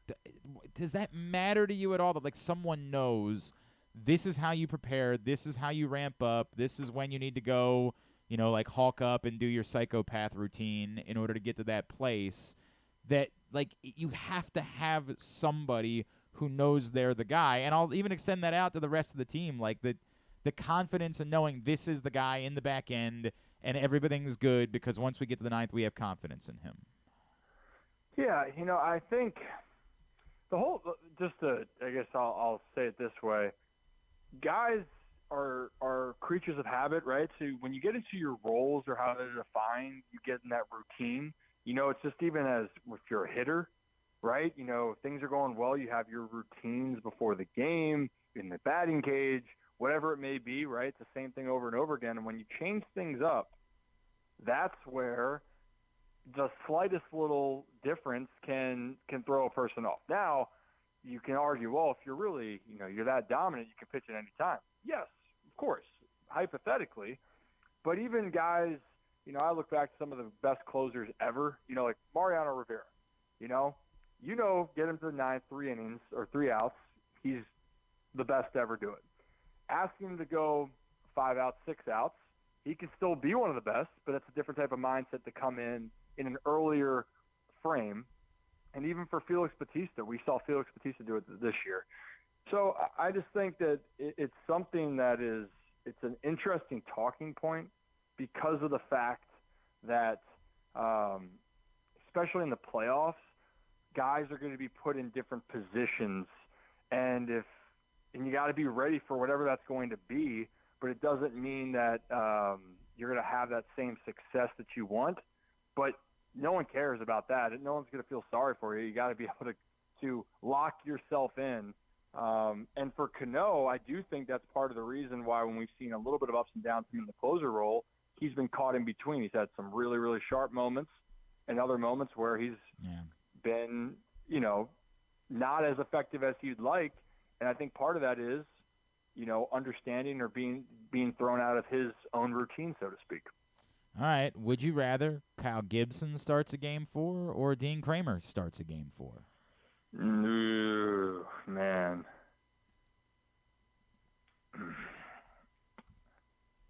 So I'm assuming then for the first 3 games you were saying it'd be Bradish, Grayson, and Means. Yeah. Okay. You know what? Give me Dean. Okay. I think Dean's, even though I love what Kyle Gibson does, he comes up in big moments. He has that veteran presence, which that means a lot. And I think depending on what's at stake for Game 4, But Dean Kramer has gone against some of the best lineups and has proven that he can dominate. And I think that's an element for a young guy and the confidence. That's something that I'd like to see. And so I'm gonna ride with my guy Dino. You know, he's my former teammate too. And I love me some DJ Cray. So I think he's got the makings of it really for me since the month of April. And I know he had a month in between there that was not his best, but overall since May started and that start against Atlanta, best offense in baseball, he went out there and put it to him. That's the type of performance that he's capable of, and he loves those moments. So give me Dino. I feel like the thought process here is from a lot of people that not only is it the veteran nature of Kyle Gibson, but also wouldn't Kramer be more valuable to you out of the bullpen? Like, if you just said to him, you can, unleash everything you've got for 3 batters, aren't you getting more from that guy than you would be getting from Kyle Gibson in a bullpen role? And I'm not saying that's the reason why you should make the decision, but I do think it's warranted in having the conversation. Yeah, I mean, for that logic, for sure, just because of, Kyle Gibson, veteran, maybe playoff nerves, right, that Gibson can go and slide there. But the other part of it, we just talked about guys being in different roles. That would be an adjustment that I don't know who would be more comfortable coming out of the pen, because Kyle Gibson being around, I think that variance, he's probably more accustomed to that than Dean. That's what I would argue. So I get that point. I think that knowing that Kyle's a guy that can accept each role, Dean, to me, I think has found his spot as a starter, and I want him to continue to build off of that. And let's just face it, things go wrong in the beginning of a start. Do you feel like a guy that's maybe been there that can try to right the ship and keep you in the game, or do you want someone else that's not as familiar coming out of the pen being put in a situation like that, especially if we're talking about young pitchers trying to find their ways and getting out of their routines? That's fair. Ryan Ripken is with us here on GCR, of course, Baltimore Baseball Tonight on 105.7 The Fan and Rip and Rock and the Ryan Ripken Show and like the 70 other things that he's doing during the course of the week. Ryan, the next one on the list, and we'll maybe have an answer today, is would you rather the Rangers go ahead and finish off the Rays today or the Rays this series and they're in Baltimore on Saturday? The answer is the answer is yes. I have no idea what I want, and I don't think that this is not how Would You Rather Wednesday works, Ryan. You have to answer the question. You have to give me one or the other. That's the name of the game. Honestly, probably in this case, I would say rather the Rangers finish it off. Okay. Because I do think there's an element of playing the same opponent in your division rival over and over.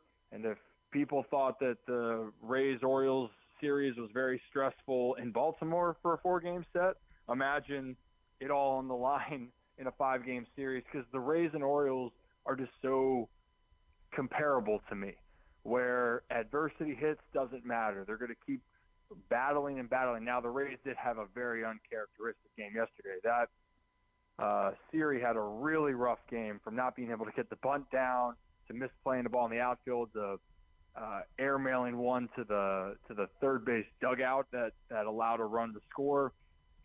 So many elements there. It's not Rays baseball, but that's just one game. They can wipe it away, and they know this team very well. So that's why I probably lean that I want to face Texas. And maybe then if Texas gets a couple days off, maybe that can throw them out of rhythm. So that's my thought process. I get that. That like it's 3 or 4 days. It sounds like you want the Rays. I actually, it's really funny because the way that you started this is the exact same thing that I've been saying for 2 days. I had no feelings about this whatsoever. Now then you watch that game yesterday and you're like, boy, if that's the defense that Tampa's going to be bringing, then sure, send them to Baltimore for a couple of days this weekend, right? If they can't make a throw. Although, in fairness, if they were to win the series, presumably they tighten that up over the course of the next 2 days. But that was the first time, like, watching that yesterday, that I had that feeling of, like, I guess I didn't recognize that the defense had been such a problem for Tampa, right? And then I started seeing on Twitter, like, no, there's the Rays defense getting involved. I'm like, oh, I didn't realize that was a thing. So that was the first time I found myself actually leaning the other way.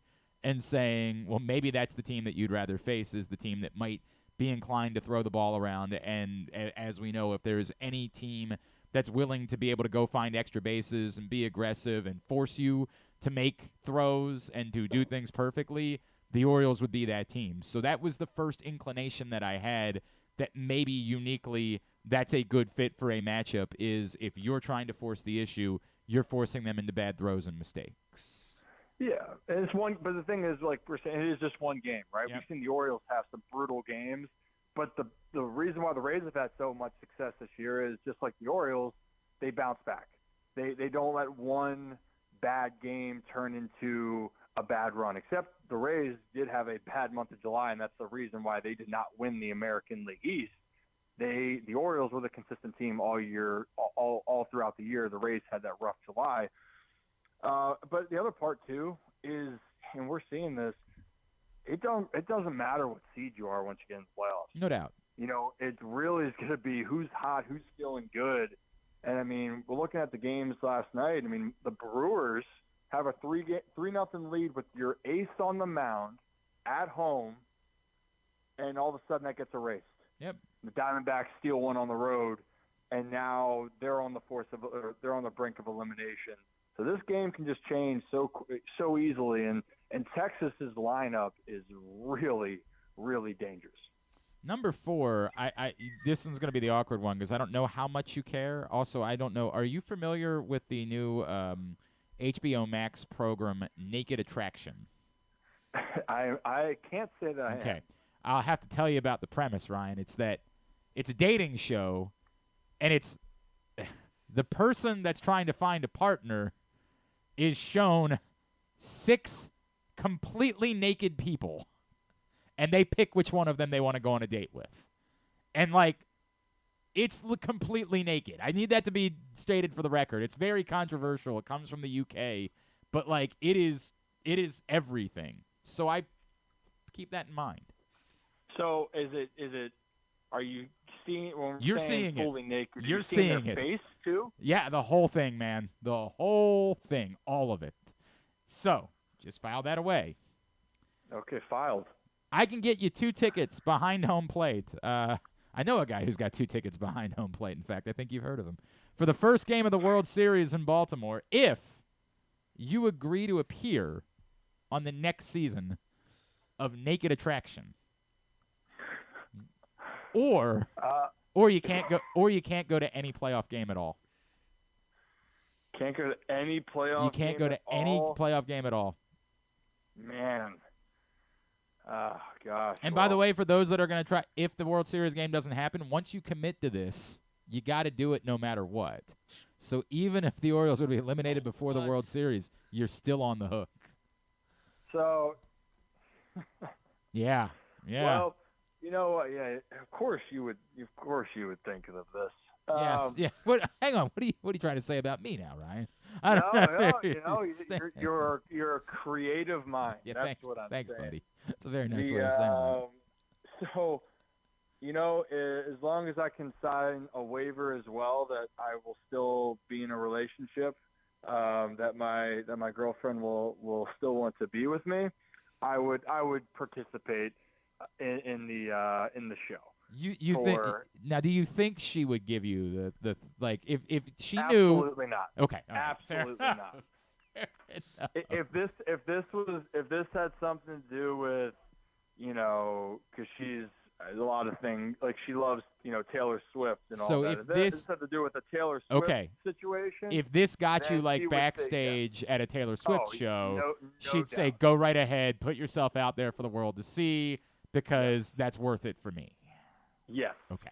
Absolutely. But I was thinking about this, and as crazy as this scenario could be, the reason why I'm thinking of, we talk about how hard winning is, right? Mm-hmm. Winning's hard. You don't get to see this very often. The Orioles have been to the playoffs for now 6 times in the last 40 years. They haven't been back to the World Series since 1983. Correct. And so you look at other fan bases over the years. If you want to look back to the Red Sox, the Cubs, these long droughts of not being able to experience a championship, and let alone a chance in the World Series. Like the Orioles, 40 years is a long time, and in my lifetime, that's for me, I just turned 30. I have not seen the Orioles have a chance to play for a championship. And I think a lot of people, that is something that they would definitely consider, because the reality is nothing's guaranteed. And winning, even though this is an exciting time for the Orioles, maybe you're going to double down and say they're going to win a ton in the future, but there's no guarantee that you're going to have a chance at a World Championship or go to a World Series. So if you get the waiver signed, sure. Brother, I am feeling everything that you're feeling right now, right? Like I didn't get any tickets for the division series. I'm like, yeah, that I've experienced that before.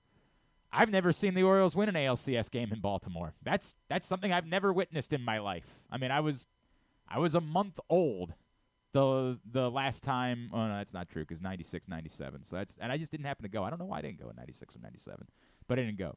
So I've never seen that. So I'm like all in on the ALCS, and God help me, my kids aren't going to be going to college if the Orioles in the World Series. It's just the way that it's going to go. It's just the reality. It's the nature of it. And Ryan, seriously, what is the chance they were going to go to college anyway? Like, I mean, look at what they're dealing with. They're gonna have to find a nice trade school, maybe get a nice job. They'll be fine. They'll be all right. Well, hey, they can go on. You know what? They can go on Naked Attraction. Exactly they right. Can go on Naked. Right. That's what we're. They've got a path for them. They've got this a path. Hang on. I got to tell you, dude. Everybody was talking about it, so I looked at it and I was like, "This can't be what." There's got to be something more to this. This can't be the way it's being described. And I swear, the first scene is exactly what you think it is. And I'm like, "What the hell is this?" Yeah, what am I watching? I'm intrigued, but I don't know if I want to be that intrigued to turn it on. I would tell you that you would look at it for a second, then you'd say, "Yeah, I'm good. I'm good here. I don't need to see any more of this. I have confirmed my suspicions, and now I can move on with my life and do anything else." I don't know how to make this transition. This is going to sound like the most uncomfortable transition in the history of broadcast. All right. I'd like to talk to you about Brooks Robinson. That is such an awkward transition. Growing up and obviously being around the team, being around the sport the way that you were, I have no doubt that you had any number of interactions with Brooks throughout the course of your life. What did he mean to you? And, again, you, like I, never watched Brooks Robinson play baseball, but growing up here, I knew. I knew, and my father ingrained it in my mind on day one. And the only piece of memorabilia that it hangs in my house. I'm not a memorabilia guy. It's not my thing. The only piece of memorabilia that I have hanging in my house is an autographed Brooks Robinson poster that my father gave me when I was 8 years old, because it meant that much to him. Can you tell us a little bit about your history with Brooks? Yeah, Brooks has just always been, not just for myself, because let's just face it, I was so removed as far as, being able to see him play and all of that aspect, right? But how my family viewed him, how he treated my family and myself throughout all the years. My dad, that was the player for him growing up. That was his favorite player. And my dad, when we would do certain drills, would talk about how great Brooks is. And then off the field, and I think this is the part that I tell people all the time, and we hear it saying about it's always a great player, better person, but Brooks truly is. He embodied so much of what Baltimore and the community wants to stand for. You work hard, but then you also are going to treat the people around you with respect, with love, with friendship.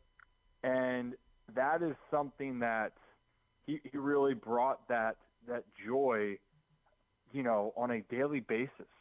And for me, I got a chance to do an event with him and my dad and Mike Bordick last winter. And just his energy is contagious. It felt like, you wanted to stay in that moment just because that was the type of energy that he brought constantly. And take away even the stories are fantastic, talking about his career. And he remembered things vividly. right? And that to me as a storyteller, to be able to hear back on some really monumental moments in Orioles history that he was a part of was unbelievable to hear. But the bigger part that I just took away was just how he made me feel. And I think that's the biggest takeaway is he made everyone feel that they were his friend, even if he only knew you for a little bit. And that's something that, I'm sad to see him go just because of all the things I just mentioned. But I'm glad he can be at peace. And I can't thank him enough because his impact, as I said before, goes way beyond all the incredible accomplishments he had on the field as a Baltimore Oriole, as Mr. Oriole. That is very well said, my friend. Very, very well said. Of course, Baltimore. Are you doing playoffs for 105.7 The Fan, I assume? I think some things are getting figured out. All right. And so stay tuned. Okay. But definitely going to make my way down there. I'll be around the yard. It's going to be an absolute zoo, and I'm really curious what they're going to do with the concert on Saturday. By the way, I also saw there's rain in the forecast on Saturday too, because that's exactly what this situation needed on top of everything else. Why wouldn't we need more rain in the situation? I've learned a lot today from you, Glenn. Yeah, right. I don't know how you're going to spend the rest of your day, but you'll be better off watching baseball. Just do that. Don't. Of course, Off Script with Rip, the Ryan Ripken Show, Rip and Rock, Fox 45. You know where to find him. He's everywhere. At Ryan Ripken on Twitter. Love you, brother. Appreciate you, man. Thanks for hopping on. I appreciate you. You have a great rest of your day. Can't wait for the next round of Would You Rather. If you do watch, just tell me what you think. Tell me just send me a note at some point, and you can say I regret the decision, but let me know, and we can talk about it then. All right. Deal. All right, buddy. Sounds good. Thank All you. right. You have a great rest of your day. Pal. See ya. Ryan Ripken with us here on GCR. Yeah. I'll just go ahead and say it. So I heard about this naked attraction show, and I was like, there's got to be something I'm missing here, right? Like, they blur out everything, right? Like, there's got to be – they put up it can't actually be what you think it is, right? So I just pulled it up. Yeah. Yeah, did you? So they're about Have you to- gotten it? Whoa, wait till I'm like 2 minutes in. Yeah. Oh, okay, that scene. Go ahead, let it play out. I want to get your live reaction. Don't be distracted. Just look at it because you're gonna miss the moment. All right. I don't want you to miss the moment here. Oh God. So Griffin's watching the first episode. Have they given her backstory? So yet. Because they do a whole. Looks like they're talking to her, like the host is going back and forth. But they do with like her. a pre-prepared package about the girl's backstory. I'm sure. So if they yes, they did. They already did that. So they're about to unveil the suitors. Yeah. The suitors. The Steve Suitors. I don't believe it Poor involves Steve. Steve Suiter. Yeah, I don't think Steve. he's one of them. And Oh God! All right, they just turned around. The way they do it. So you can see there's people in there. Yeah, there are definitely people in there. And then it's gonna be full frontal. Just wait, just because she's going to suggest how they go about unveiling the suitors. Like she's going to say, "Why don't we start by?" Hang on. Can you pull up the audio so that? The bottom half of the bodies. Please reveal the bottom half. Yeah, go ahead. What are you about to see? Oh no. Yep. Oh God, Yep. what? Yep. They're just doing this? Yep. Right out there for God and everybody. Is this one? Oh. What? Yeah.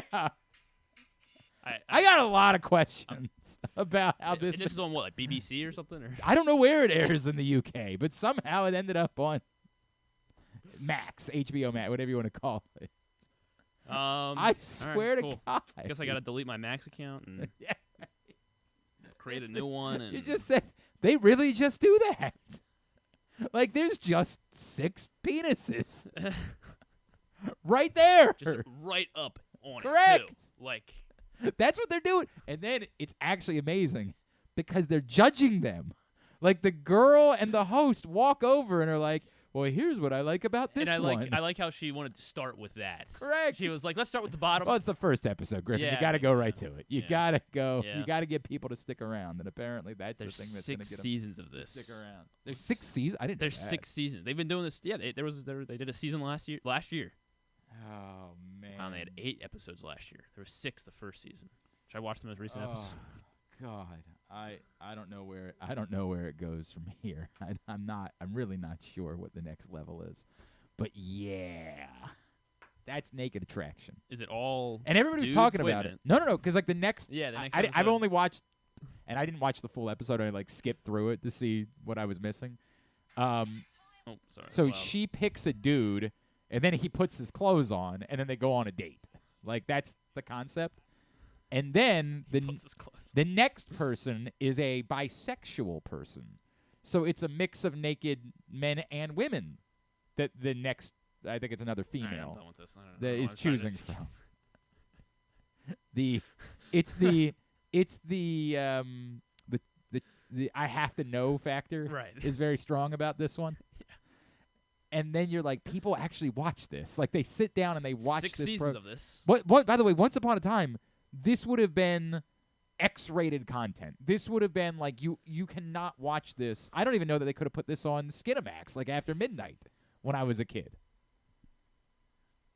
So that was the reference that you needed for. I guess that not everybody. I thought everybody was talking about it. I thought this was all over the socials, and that's how I came across. I mean, it. yeah. Once you like look up Naked Attraction, there's definitely a lot of articles, a lot of Everyone's, think like, pieces going 'cause on I guess about it just naked. came over to the U.S., so people are like, So Naked Attraction says it's empowering. Yeah. But Oh for yeah, who? like because it's supposed to be like body positive because they're like Yeah. not every person on the show is like jacked and has a huge penis. Like I mean I don't know. I gotta be honest with you. I don't know. But like they literally walk. They have the girl walk up like, oh, and here's what I like about this one. I swear to God, the bisexual girl. She's like, let me tell you what How it much is. of this that did you watch? I watched the first episode. Oh, you watched the But I said I didn't entirety. watch the whole episode. I just skipped through it okay. to see like get enough of a feel for the show. And like I swear to God, they walk up to the girl. They're like, now what do you like in a vagina? just like wow. I mean, maybe this is what we need in society is to openly talk about these things and to Yeah, I not guess have so. them be so taboo. Maybe that's where we need to get as a country. But It's very empowering. man, it is wild, Jack. Like wild. All right, so I'll let you give your Would You Rather Wednesday answers real quick. Would you rather number one is the closer thing. So how did you phrase it? It Cano, was Cano Wells, Wells Committee. Man, I lean with Ryan because Proctor says he thinks it's on Channel 4 Channel 4 in Britain, which I'm not sure. I don't know what that means. I guess I'm not sure if that's is that like their can any- CBS? but that's what I'm Like, saying. Can yeah. anybody just watch that? Like, Is this one at like 8 p.m. on Tuesday nights? right? And like the family sits down and they're like, "What are we watching tonight?" Oh, it's Naked Attraction night. This is what happens when the writers go on strike, baby. We're just Naked we're one more week of a strike away from there just being nothing but this. We already got we got MILF Manor with the writers. Yeah. Well, MILF Manor was good. Yeah. It says Glenn was just comparing the penises for science. Yeah, I mean, they all seem like strapping fellas. They all seem like they were Seem doing like good guys. They were doing fine, probably. just fine. That's it. You know what? When I looked at that scene, I said out loud in my car, "Well, that's just fine." That's just fine. I think I lean towards what Ryan was saying. You know, You act like you've never been in a room with 6 penises before. You act like that's never happened, Proctor. all of them staring him down, and Yeah, right.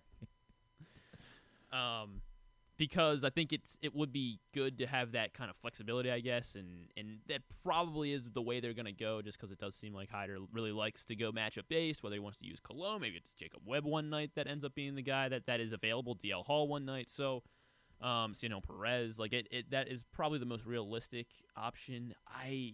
Tyler Wells looked pretty good coming, being closing the door.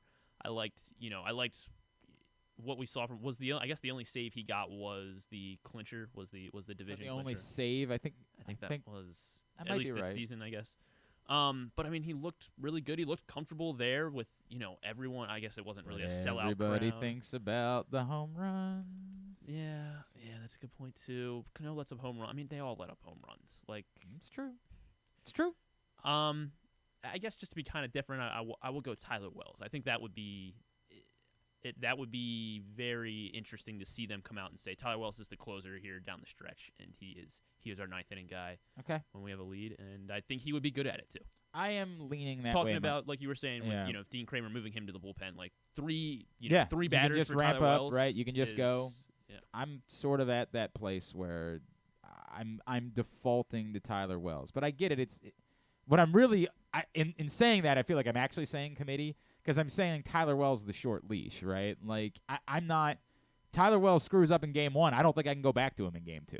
Like, and I mean that. Like that's just where the margin there's not a track record there that it can fall back on and say, here's why I trust Tyler Wells in this situation. But I would be most inclined to give him the shot. Like, that's sort of where I am to say, if you're going to have a closer, and I know that that's part of what I'm asking, if you're going to have a closer, give it to Tyler Wells. And I'm sort of saying that's thought 1. Thought 2 is back to committee, right? Like, that's sort of where I'm at. All right. Would you rather? Game 4, Bradish or Gibson? I guess Bradish if he's available game 4. Yeah. Sorry, did I say Bradish? Yeah. Jesus. No, Kramer yeah. or Gibson? I You think know what I meant. I think I'm also leaning Dean Kramer. It seems like he is more capable, more consistently will go 5 to 6 innings. Gibson Gibson we know will go 5 innings no matter what, 5-6 innings no matter what if you need him to. But, that might be because he let up 4 runs in the first inning and you just need him to, just get through what he can. And I think it seems less likely that Dean Kramer will, have that one bad inning where he lets up 3 or 4 runs. He'll work his way through it. And like Ryan was, again, not to piggyback off and steal what Ryan kept saying, but, he looked great in that start in Atlanta. He's looked great in a lot of starts. And I like, unless there's a real correlation here between the Orioles just score runs for Kyle Gibson, I think Dean Kramer is the correct answer. I have defaulted back to Gibson here, and it has more to do with – but, it's my qualification, right? Like, I'm almost going to sound like Griffin in this one. Because I have to give an answer to this, my answer is going to be Gibson. But what I'm, really saying is separated from the game is the don't announce a starter and see how the first 3 games play out and see what your needs are. Because if you – were to have an extra inning game, I could see why you would want to have Gibson in that situation to go multiple innings versus I just think that Kramer's the guy I could see you wanting to use in a spot when in a game where maybe you pull Grayson Rodriguez in the 5th inning and you've got a lot of work to do to get to the back end after you maybe already used 3 innings worth of relievers in game 1.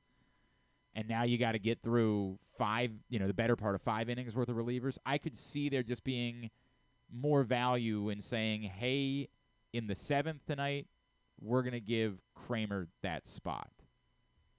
So that's why I'm kind of defaulting to Gibson. But if the question was, you've gone through the first 3 games and you haven't needed Kramer or Gibson, you're up 2-1 for a game 4. Who do you want to have start? Then I'm probably going back to Kramer at that point. But from the outside looking in, today I've got to line up my rotation. I want Kramer available to me in games 1, 2, and 3, and Gibson's my starter for game 4. Like, I want him to be somebody that I can maybe go to in 2 different games if necessary and leave Gibson for game 4. And then hopefully I don't need a game 4 starter, right? Like, hopefully I've gotten through the first 3 games and won them and never even had to think about a 4th starter. And we can deal with this all over again in the ALCS. Hopefully that's the case. Would you rather the Rangers close out the Rays today or the Rays bounce back, win the next 2, take the series, and they're in Baltimore on Saturday? I'm leaning the Rays as well. Or not the Rays, sorry, the Rangers as well, because I think the Rangers, their bullpen is not very good. And I like that, the Orioles will be in a close game no matter what. Like, it kind of feels that way. They never put opponents away. They never really get buried either. And when it comes down to the bullpen, I like even without Felix Bautista, I like the Orioles bullpen chances against most other teams. And the Rangers bullpen has been very shaky. So even though their starter, Jordan Montgomery looked great yesterday. We know how good Eovaldi is. Even though they have a good starting rotation, I like once we get to that bullpen, I like the Orioles' chances, and It's a very good argument, right? It's a very good argument. Man, I was just watching the Rays throw the ball around yesterday. Maybe they aren't. Maybe the Rays defense. I just felt like Twitter was trying to tell me that the Rays defense has been an issue in the last couple of months of the season. That's what it felt like. And maybe I should have gone and done my own research on that. Mm-hmm. Like Aaron Rodgers, be a big my own research guy. I've been doing my own research. You hear J.K. Dobbins? Yeah, I heard that, Griffin. I am so torn on how to feel about that because there's a part of me that's like, look, man, if this voodoo witchcraft medicine works and Aaron Rodgers is back in December and J.K. Dobbins can come back with him, like, I ain't telling you no. But, yeah, trust me, the thought of J.K. Dobbins palling around with Aaron Rodgers, I'm like, hey. I had the same reaction as the rest of you did, but who knows? Maybe it works. Maybe we're all crazy. I don't know. I have no idea what to think of any of it. It's a very confusing time for me. I mean, it could be a good thing. I don't know if good thing is the right way to say it, but, good that it's – I mean, the Rays do look like they're struggling. That lineup, their lineup is very, very bare bones right now. But they still, it's just that division thing. It's like the Ravens playing the Browns or the Steelers. No matter what, it feels like, well, I guess they just blew out the Browns. But, it feels like you're preparing for a close game, a close series, no matter what. And there's a chance with the Rangers, it might look like that Tiger series back in 2014 where they just kind of they get to the bullpen, they blow them out of the water. All right. And then number 4, you got World Series tickets. I get to be clothed. I get to be clothed at the World Series, right? Yes, you can wear your clothes. You don't have to stand there just having it all hanging out for everybody to see as they walk by. Although, I don't know, maybe if that's what you want to do, we could look into that. Get to watch a pitch. Right. 2 tickets for the first World Series game in Baltimore, right behind home plate, if you commit to being a part of the next season of Naked Attraction. Now, again, remind everybody, the qualifiers are, on the flip side, if you don't do it, you don't get to go to any playoff games at all. If you do it, you can go to as many other playoff games as you want to go to. You can buy tickets to every game. But if the World Series doesn't happen, you're still on the hook for doing Naked Attraction. Yeah, I mean, the chances that someone checks out season 7 of Naked Attraction. I don't know, pal. It's about enough of a hit that it's made it through 6 seasons. I mean, I don't have a future in Britain. Proctor says, sounds like a different kind of splash zone to me. Oh, God. Nice. Oh. Yeah, I mean, what is this show? The answer's pretty clear. I think I will go ahead and go on Naked Attraction. I mean, this is the easiest. For me, it's the easiest answer of all time. I think most people, when I was a younger man, saw me naked at some point. I was that guy. Is it like there's a reason why Jeremy and I get along so well. So is it like the guys that they have are, on the whole season? So, there's multiple episodes and you have the same guy? I think you just do one episode and then maybe it's a new... I mean, although that's a lot of dudes that are willing to just go like, put everything out there on television. I don't know, man. I didn't go that deep into it. Maybe they retread the same guys. And you'll see me on TV. Game 1 of the World Series. You'll see me on TV twice. He's gonna be sitting next to Cal Ripken at the game. Cal's gonna say, "Wow, who are you?" I say, show. I'm Griffin.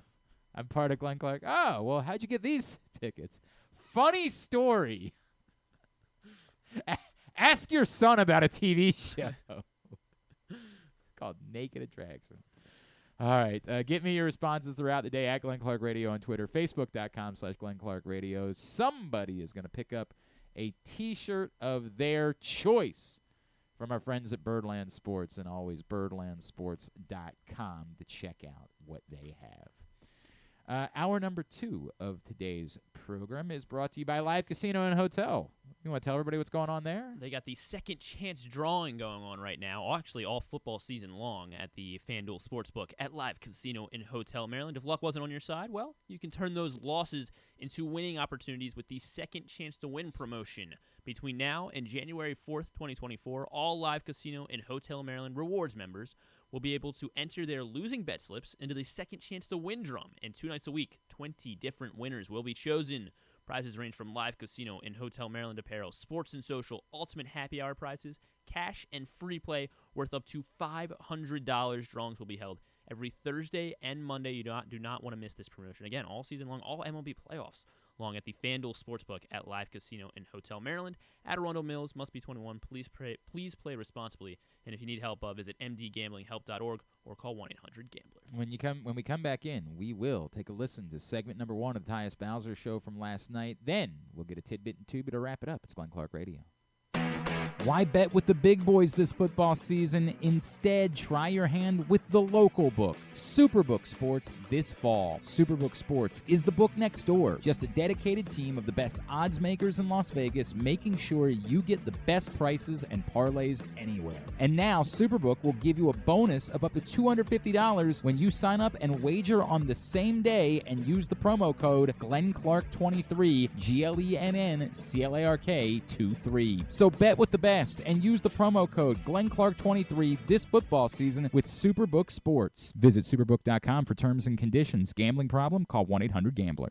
What's up, everyone? It's Tyus Bowser, and I've had so much fun hanging out with Rita and putting up with Glenn the last couple years that I've decided to do it again. Season 3 of the Tyus Bowser Show is happening this year, as we'll be all over town, giving you the chance to get to know me and some of my teammates. As we talk football, life in general, and just say what needs to be said. You can find out more about the show by going to PressBoxOnline.com/Bowser. If you don't live in the area, you can watch the shows live on Facebook and YouTube. And if you miss one, you can listen Friday nights at 105.7 The Fan. So we'll see you all season long for the Tyus Bowser Show, a partnership of PressBox and Great Ace Memorabilia. The next Tyus Bowser Show is Tuesday, October 17th at Mother's North Grill in Timonium. It's brought to you by Superbook Sports and AJ Michaels. And if you or a loved one have a gambling problem, visit helpmygamblingproblem.org. Picking a restaurant to try for the first time? Let's look at the Costas Inn. Here's a few checklist items. Quality of the food? Check. Quality of service? Check. Does restaurant have plenty of free parking? Check. And finally, does restaurant have delicious steamed crabs, crab cakes, crab soup, and specials galore? Check, check, check. Costas Inn, 4100 North Point Boulevard. They check all the boxes. Visit Harford County this fall. Celebrate arts across Harford September 15th through the 30th with dance, theater, music, and visual arts. September 29th through October 1st is the largest Italian festival in Maryland, featuring entertainment, cooking demonstrations, a bocce tournament, and family fun. If you're headed to the Maryland 5-Star, stay and play in Harford County. While you're there, enjoy the scenic views atop the King and Queen seats and experience pumpkin patches, corn mazes, and fall brews along their Harford Libation Trail. For more info, head to visitharford.com. Maryland open. What company has the expertise to make your home healthier by purifying your air and killing all viruses, allergens, and bacteria? A.J. Michaels, Heating and Air Conditioning in Baltimore and Annapolis. ajmichaels.com. The Baltimore County Police Department is now hiring with competitive salaries, including for experienced police officers, starting salaries between over $68,000 and over $82,000 based on your prior service time, accepting up to 7 years of service times with only 6 weeks in the academy, minimum of 2 years prior experience. And police cadet starting salaries at over $32,000 must be between the ages of 18 and 20, but you can apply starting at 17 and a half. Must have a high school diploma or GED equivalent at the time of the hire, U.S. citizen at the time of the hire, and a valid driver's license. So if you have a passion for service and want a career for life, now is the time to join the Baltimore County Police Department. Call 410-887-5542 or visit joinbaltimorecountypd.com. Whether your focus is luxury and comfort, convenience and technologically advanced connectivity, or sporty performance and aggressive styling, we've got the perfect Highlander for you. Check out buyatoyota.com for deals on new Highlanders from your local Toyota dealer today. Sure, Glenn may be in his 40s now, but he looks just as good as he ever has, and he's still as sharp as he ever was. And I say both those things without even a shred of irony. Find out for yourself right now by watching the show at facebook.com/PressBoxSports or youtube.com/PressBoxOnline. Project Game Day is back this Sunday. Rita and myself, along with some special guests. Hopefully I'll have an answer for you on that tomorrow. We'll be with you immediately following Ravens Steelers. You want to come over and join us, facebook.com/PressBoxSports, youtube.com/PressBoxOnline, or PressBoxOnline.com/GameDay. It is just a really cool way to hang out. That's what it is. It's a hangout. We're not preaching at you. We're hanging out. So get over Project Game Day immediately following the game. This game day, every game day all season long. It's all brought to you by Superbook Sports, HelpMyGamblingProblem.org, and AJ Michaels. Project Game Day back this Sunday. All right. If you missed it last night, shame on you, but here's your opportunity. Segment number 1 of the Tyus Bowser Show from Guilford Hall Brewery in Station North, right here on GCR. Would y'all please make some noise for Mr. Tyus Bowser?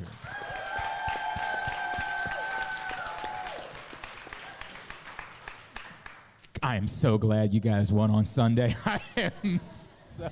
I'm glad too, man. We could not do another show with an L. We just could not do it. I can't imagine it. You know how tough it is? I don't know if you've noticed, but Rita and I are actually preparing the show now, so we don't seem like we're actually doing some work the day of the show to be ready for it. Okay.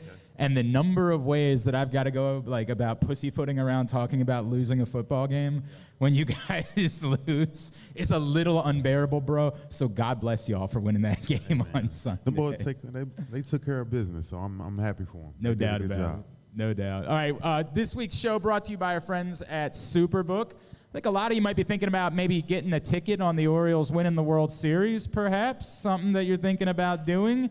Well, if you do it with Superbook, use the code GlennClark23, GLENNCLARK23, and when you do, you will receive up to $250 in a first bet match, win or lose. That's GlennClark23, Superbook.com. Download the Superbook app. You have a very special guest out with us tonight. You want to introduce everybody to him? Yeah, man. One of my good friends, a guy that I actually, respect a ton. Just, number one, his energy. He always comes into the building positive and, probably one of the hardest workers here. And, that's one of our own running backs, one of the best in the league, Justice Hill.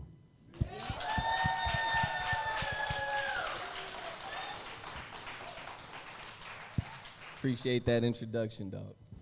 All right, before we get started, I gotta tell you, Glenn can attest to this, and anybody that listens to our show can attest to this. I am in the Justice Hive. Okay.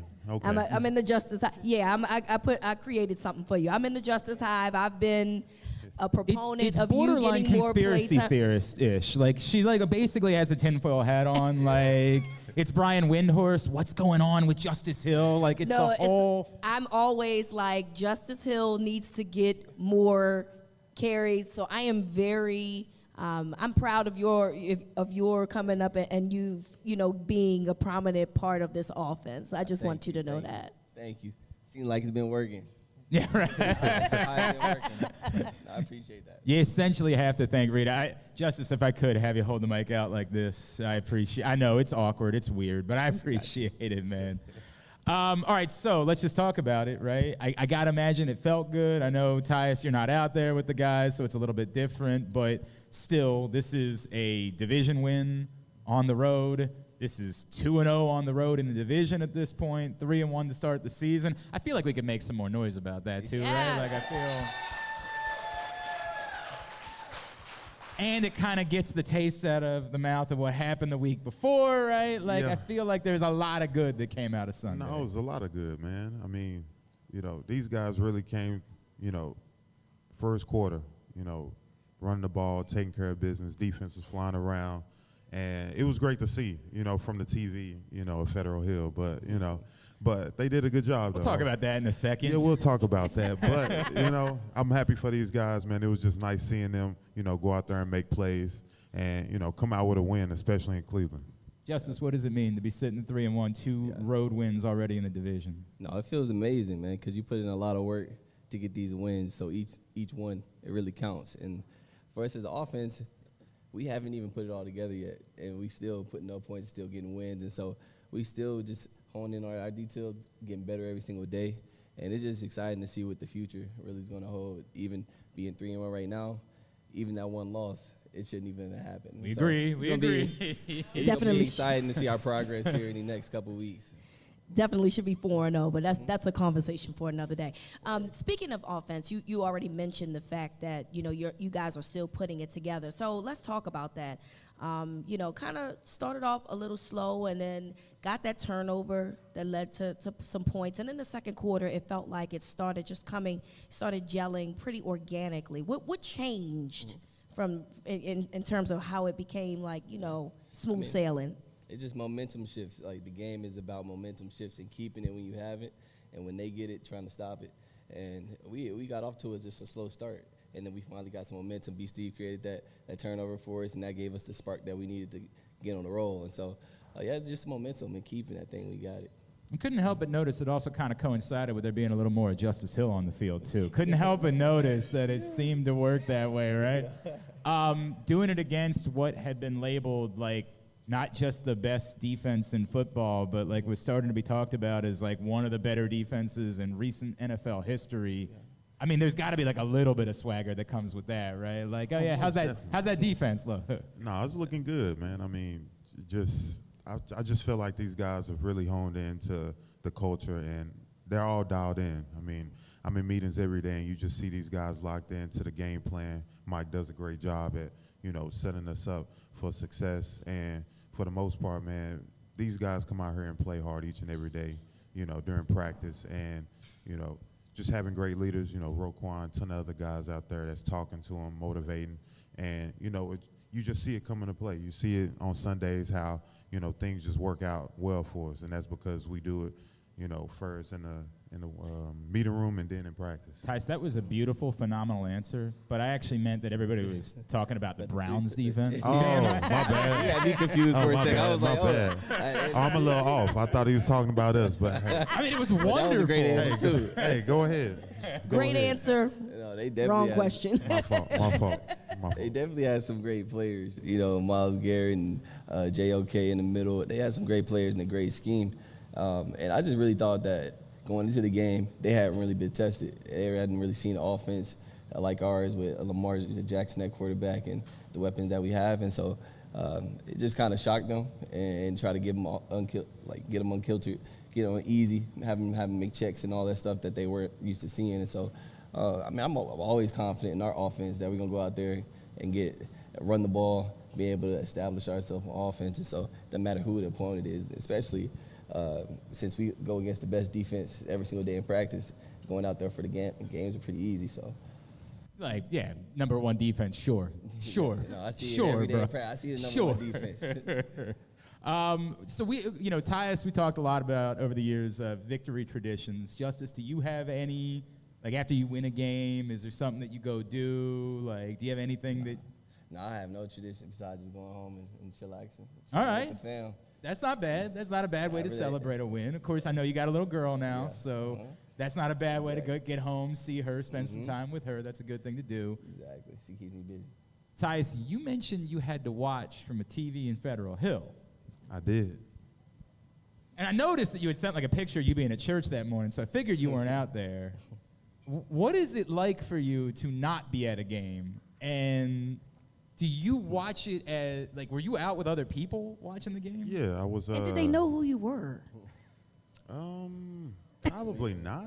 Probably not. Okay. I would say a few people did, but I think one guy, I was leaving out, and one of the guys was like, "Man, you should be out there." I'm like, where you at? And I was like, "Hey, I'm gonna be out there soon." But I was at Spoons in Federal Hill. I went and ate brunch there, and then I kind of just watched the first quarter of the game before I went to what's that bar right on the corner? Yeah, I know. I forgot the name of it, but is it not? Is it? I think it was Watershed. Oh, Watershed. Okay, yes. I think it was Watershed with the rooftop. Yes. Yeah, that's I was Watershed. there watching the game as well. So, but I have a feel of how people just watch it on TV and just how anxious it is. That's what I wanted to know. Are you freaking out play by play the way the rest of us are? Absolutely. I remember I seen the one where they had the fumble, and I was just going crazy. I'm like, dog, man, what's going on here? And then I seen the throw with Lamar to Mark Andrews, and I was just going crazy. It's different when you're watching it from TV than actually being there.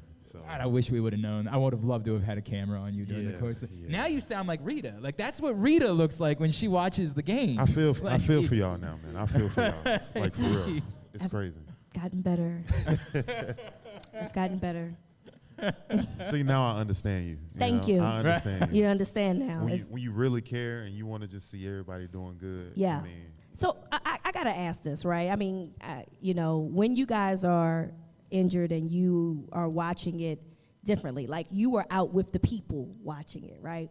Is it a different vibe when you watch it that way as opposed to like watching it with yourself or watching it, with another teammate or, is it because it is different? It's different for me, right? It's definitely different. I definitely think it's different just because as a player, you're watching the game, but you're also kind of people watching as well. You see people talking about the game. They start talking about certain players or a certain part of the game.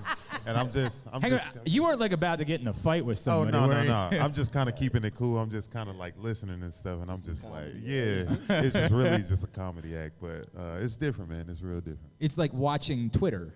Yeah, literally. Right? Yes. Yes, for real. The Tyus Bowser Show is brought to you by HelpMyGamblingProblem.org. If you or a loved one has a gambling problem, call 1-800-GAMBLER or visit HelpMyGamblingProblem.org for free confidential services. We are live from Guilford Hall Brewery, Press Box 105.7 The Fan. Justice, Rita, when she led into, right, it's kind of your story here. You have had to go through a lot and grind for every opportunity that you have had. You decided to come back and re-sign in Baltimore this offseason despite having like no assurances that it was going to lead to a bigger role or more opportunities. What does it mean to you, everything, all of the work that you've put in to now find yourself in this like more prominent offensive role this season, kind of all these years into your journey in the NFL? Man, that's a great question.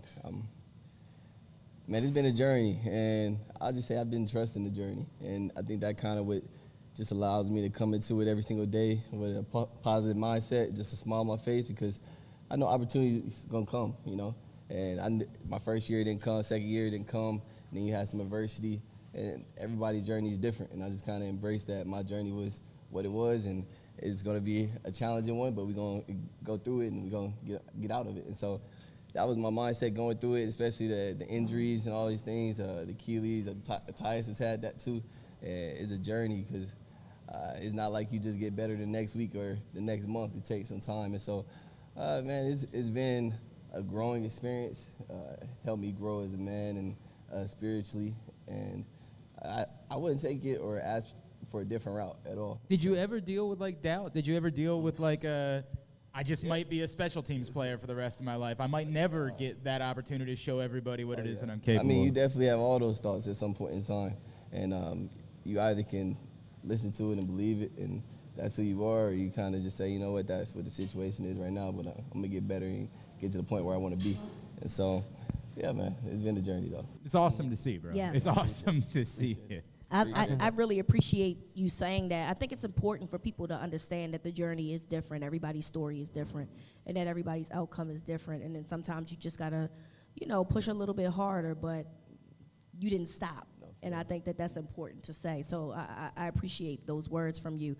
Speaking of, adversity and change, this offense has definitely seen some adversity in the past, and it feels like they're trending in the right direction. Our good friend Ken McCusick is Ravens Film Study, I believe is his name. Mm-hmm. He does a lot of stats, and one of the things that he mentioned was that this year the Ravens red zone for touchdowns has been 80%. 80% touchdowns. 80%. Yes, clap it up. That's last year's average was 56, averaging at 57%. So around the league, like in the entire around league, the it was league, 50%. and you guys are clearly ahead of the curve in that regard. So what do you consider to be different now than what you guys have done in the past? It was definitely a focus point because you don't like it driving all the way down there and ended off with 3 points. And so I felt like we did that a lot last year. And sometimes we left a lot of points on the board because if you have 3 field goals, it's 9 points, and 3 touchdowns, it's 21. That's a big difference in the ball game. And so this offseason, we're really just focused on it. And we've seen the outcome of it, and so we just got to continue to do it. I mean, it's just a start, but we just can continue to do that. I would probably just call that throw from Lamar to Mark Andrews like every time. Tyus, imagine trying to defend. What do you do? What? Honestly, looking at it, I was like, yo, I don't think you could have threw that ball. Right? Yeah. I mean, it's a little late. Played great. Yeah, it was literally perfect coverage, but I mean, it's just better offense, you know? I Kind of like mean- how they do in basketball. You could play great defense, but if Kobe hits a jumper over you, it's like, it's just better offense, and that's why I thought it was. Bro, if you blow, I have no idea how anyone ever stops that. Yeah, that's tough. And the crazy thing about that, when you watch it, right, is like Andrews is open probably 3 seconds prior, Yeah. and then the three defenders come around. So for him to, it's a late throw, but it's beautiful. It's a beautifully risky throw that only Mark Andrews or the ref behind him, who was probably gonna get hit in the head, could get it. It's unbelievable, man. That was so cool. All right, so Tyus, it's week 5. It is week 5. We waiting, I know you can't tell us anything. We went over that last week. but we waiting. You heard her. We waiting. It's the week. Huh? It's the week. It's the week. Hey, man, who knows, man? Who knows? We just got to find out. We just gotta find What if I out. asked it this way? It's right? the Tyus Bowser Show. Yeah, I know. We're going to find out. Supposed to give us the tea. Hey, good comes to those who wait, man. You know, I believe in that. Do you feel, I know you don't have, this is not in your control. Do you feel like you could play a football game right now? No. Okay. Okay. No. But what about like in 3 days? Do you feel like you could play a football? Hey, I'm telling you, if I could, I would. All Simple right. as that. All right. That's a legitimate. Yeah, That's a, but I mean, I'm not gonna put myself out there if I know personally I'm not gonna go out here and contribute I and help understand this that. team win. So, but I can definitely say I've been on the field, you know, moving, and you know, I'm feeling a lot more confident in myself, and you know, hopefully, you know, sometime this week I can get around with the rest of the team. So we'll see how that goes. we would like to see that a lot. That would make We'll us see. very happy to see that. Yes. Y'all make some noise, Tyus Bowser and Justice Hill, please. Join Grade 8's memorabilia and future Hall of Famer Marshall Yanda for a special meet and greet to benefit breast cancer awareness. The event will be held Saturday, October 21st, 11 a.m. at Wise Markets in Nottingham. Tickets are available. Grade8memorabilia.com with the number 8. When we come back in, we're talking about baseball fever in All right, Baltimore. we'll let you go It's find the next postseason. segment of Tyus Bowser talking Show about online. Go ahead, pull it on down if you don't mind. It's not, that's good. It's good. Music we got to fade out. That type of stuff we can just go ahead and get rid of. We don't need to hear me over top of me. That's just, You sure people? even Mrs. Clark would This is not why be people interested listen to in the that. show. Yeah, I don't think that's the case whatsoever. Yeah, music you got to fade. Yeah, we'll get you segment number 2 tomorrow, but there's your answer from Tyus Bowser. Would he be ready to play a football game today? He said no.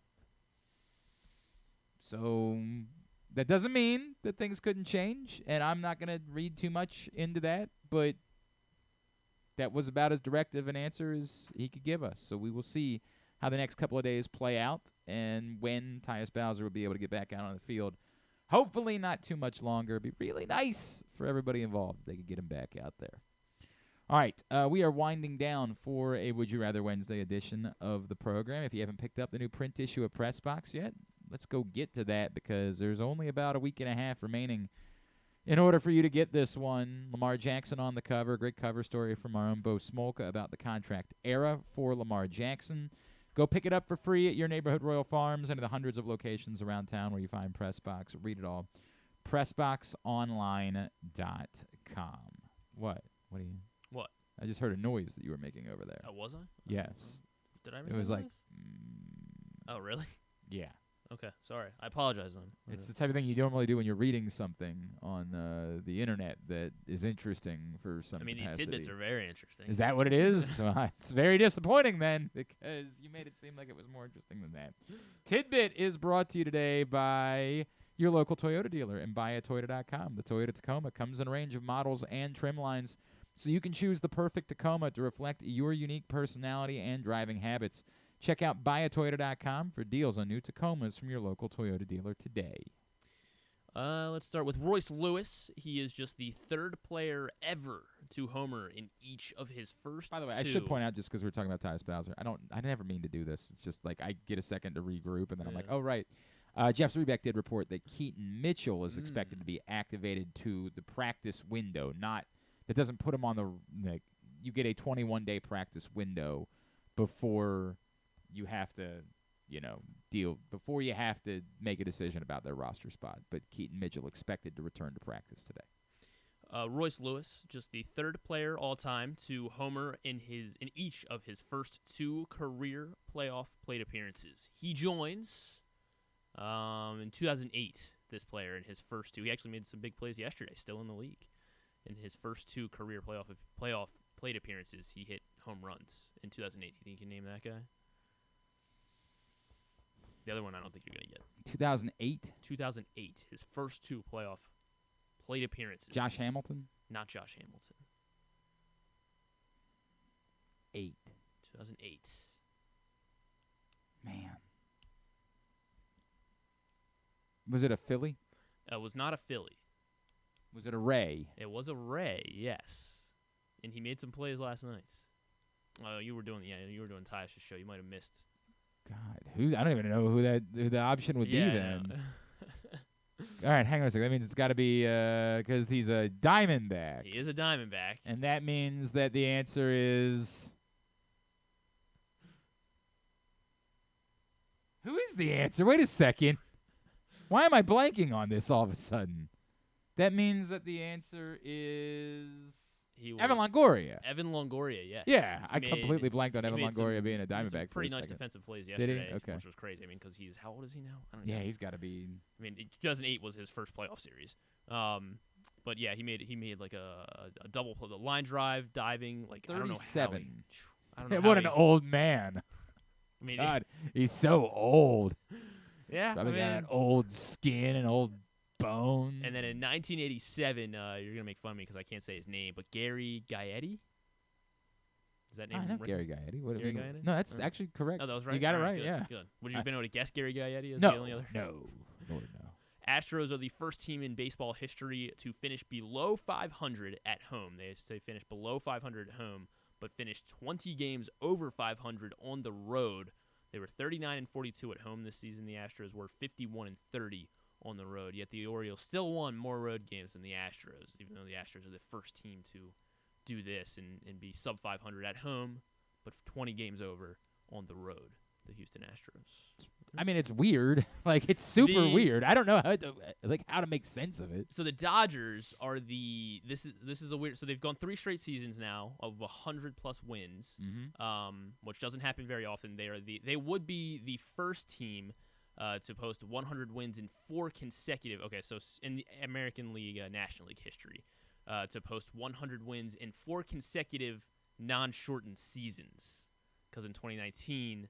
They won 100 games, but 2020. Right, yeah, correct. So does this count as a record, or? Yeah, I would think so. I don't. Okay. I mean, it's not a possibility in the other. So how do you?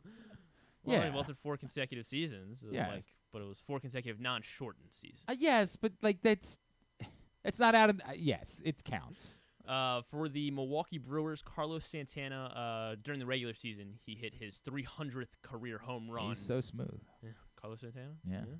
And that moved him into, that was his 300th home run, moved him into 10th, but most by a switch hitter. Can you name the most home runs all time by a switch hitter?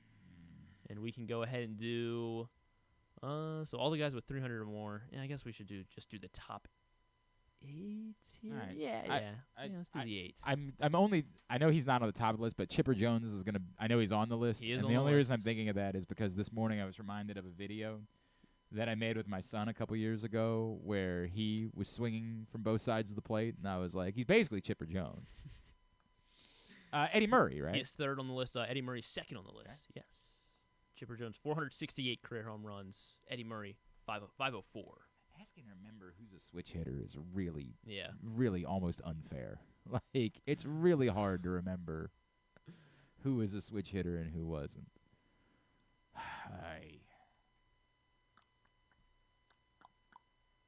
Yikes. Mickey Mantle's probably number one, right? Mickey Mantle is, in Mantle's fact, number one with his 536 career home runs as a switch hitter. So you have the top three. Well, now you're asking for guys that hit like 300 home runs. And I'm supposed to remember that a 300 career home run hitter was somehow a switch hitter. The next three that round out the top six all have played, since like they played between 2000 and now. None of them are active, but Beltran. Carlos Beltran. Yeah, he was a switch hitter. Fourth on the list. 435 I don't remember who else was a switch hitter. This is look, man, this is shame on me territory, right? But like I don't remember who else was a switch hitter.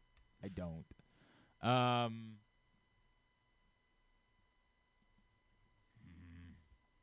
gonna need. I'm not. Baltimore's own.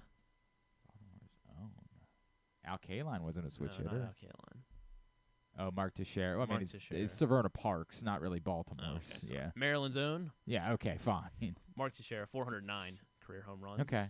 I don't remember, but I do remember after I think about it that he was a switch hitter. But man, we'll stick with the top six. So the sixth guy then on this list, he was a Astro, longtime Houston Astro.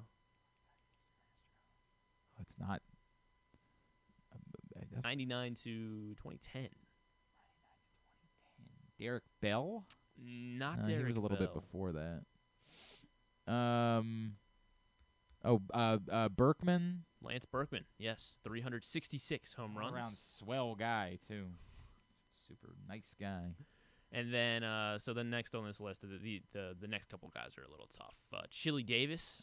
Oh, I love Chili Davis, except he was in fact, he was the only guy. I think I've told the story about the time I emceed an event for Barry Bonds once in Arizona, and the only person that was nice to me the entire night was Chili Davis. Oh, all right. Like everybody else there, I was like a pariah. Like why? I've told the story.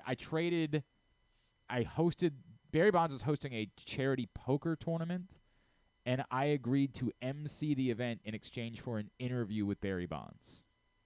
Great. That never happened. Right. Never occurred. I was dismissed from the event. Like, I was told, I kept waiting. I've told the story, but I don't really want to go through it again. But, like, I was so obsessed because Kenny Lofton was there. And as everybody knows, I'm an obsessed Kenny Lofton fan. And I was so excited to talk to Kenny Lofton. And Kenny Lofton was not nice. Aw, he was not nice. Whatever. I'm still an obsessed Kenny Lofton fan. That's the way that it goes. The only guy that was there that was, like, particularly nice to me and was like, hey, man, you know, like, you want to go over and get a drink? You want to go over and get some food? Like, was Chili Davis. Chili Davis was a super nice guy to me that night. But everybody else, it was I felt very uncomfortable. Very uncomfortable. And I was literally told, like, as I'm waiting, I'm like, hey, are we going to do this? I had introduced all the players and the tournament. They're like, are we going to do this? They're like, it's time for you to go. Man. I said, excuse me? Like, I was told I agreed to do this. Like, Barry has said it's time for you to go. Wow. Okay. Sucked. Yeah. Learned a lesson. Hard lesson that night. Chili Davis, good guy. That's what Chili you learned. Davis, good guy. That's the lesson that I learned. Also on this list, longtime Red Sox and Dodger, Reggie Smith. Okay. In the 60s and 70s. And then rounding out the top 10 of switch hitters, Ruben Sierra. Ruben! Dude, I went to the day that the train blew up in the, there's something that happened in the tunnel. There was a scheduled Orioles-Rangers doubleheader one day when I was a kid.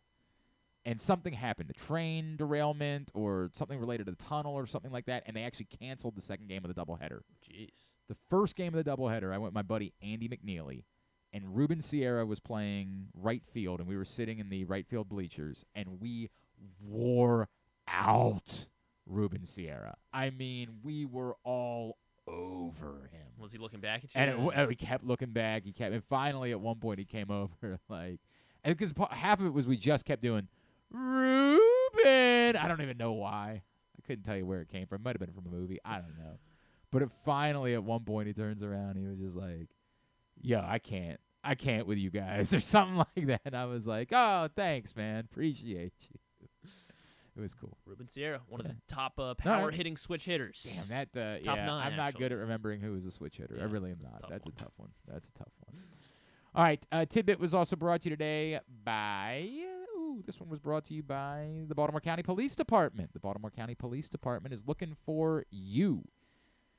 They are hiring, and they've got competitive salaries, great advancement opportunities, signing bonuses, and you can go through the entirety of the process on October 28th at the Public Safety Building, 700 East Joppa Road in Towson. Go through the written test, the agility test, all of it. Plus, members of the specialized units will be there. You can talk to them about career opportunities that exist. And if you're not looking to join the Baltimore County Police Department, or if you are, it's also a community event. There's going to be a trunk or treat, a nice safe way for your kids to get in their costumes, have fun, get some candy, and for them to interact with the Baltimore County Police Department. Find out more, join BaltimoreCountyPD.com or call 410-887-4584, October 28th at the Public Safety Building. Tubular is brought to you by, this one's brought to you by our contest that we have going on with Live Casino and Hotel. That's correct. Over at PressBoxOnline.com/contest. Maybe your fantasy team needs a lot of help. Maybe you just had to use a waiver claim on Josh Dobbs because you don't have a quarterback like I did. Well, PressBox and Live Casino and Hotel, they have the answer. One lucky winner will receive a private fantasy football consultation with PressBox fantasy football expert Joe Serpico, with ongoing help throughout the season, including advice on sits and starts, trades, and waiver wire pickups, plus a VIP game day experience at Live Casino and Hotel Maryland Sports and Social with a reserve table and $200 worth of food and beverage credit. To enter, go to PressBoxOnline.com/contest. That's PressBoxOnline.com/contest. Your time's running out. Friday is the last day. That's it. Last day. Must be 21 or older to enter. Complete rules are available at PressBoxOnline.com. Obviously, that's because you still want to have a fantasy football season left in to order to help. get this advice for us. So we have to end it by this week, or else your season's already going to be over in some cases. So go to PressBoxOnline.com/contests. Very good. Here's what's coming up totally tubular-wise. Again, 4 playoff games. Once again, Peter Schmuck thinks they're all going to end it today, which is wild, Jack. ESPN for Blue Jays Twins, Game 2 at 4:30, Jose Barrios and Sonny Gray. Then Marlins-Phillies, Game 2 at 8 o'clock, Braxton Garrett and Aaron Nola. ABC, will the Rangers close it out and be headed to Baltimore? Game 2 with Nathan Eovaldi on the mound against Zach Eflin and the Rays. And then tonight on ESPN2, it is Diamondbacks-Brewers, Game 2, 7 o'clock. And Zach Gallen is on the hill for the Diamondbacks against Freddie Peralta, the pitching matchup there. College soccer tonight, Loyola's at West Virginia at 6 o'clock on ESPN+. There's some football tonight. Jacksonville State and Middle Tennessee. Throw out all the records and those teams get together. It's 8 o'clock on ESPNU.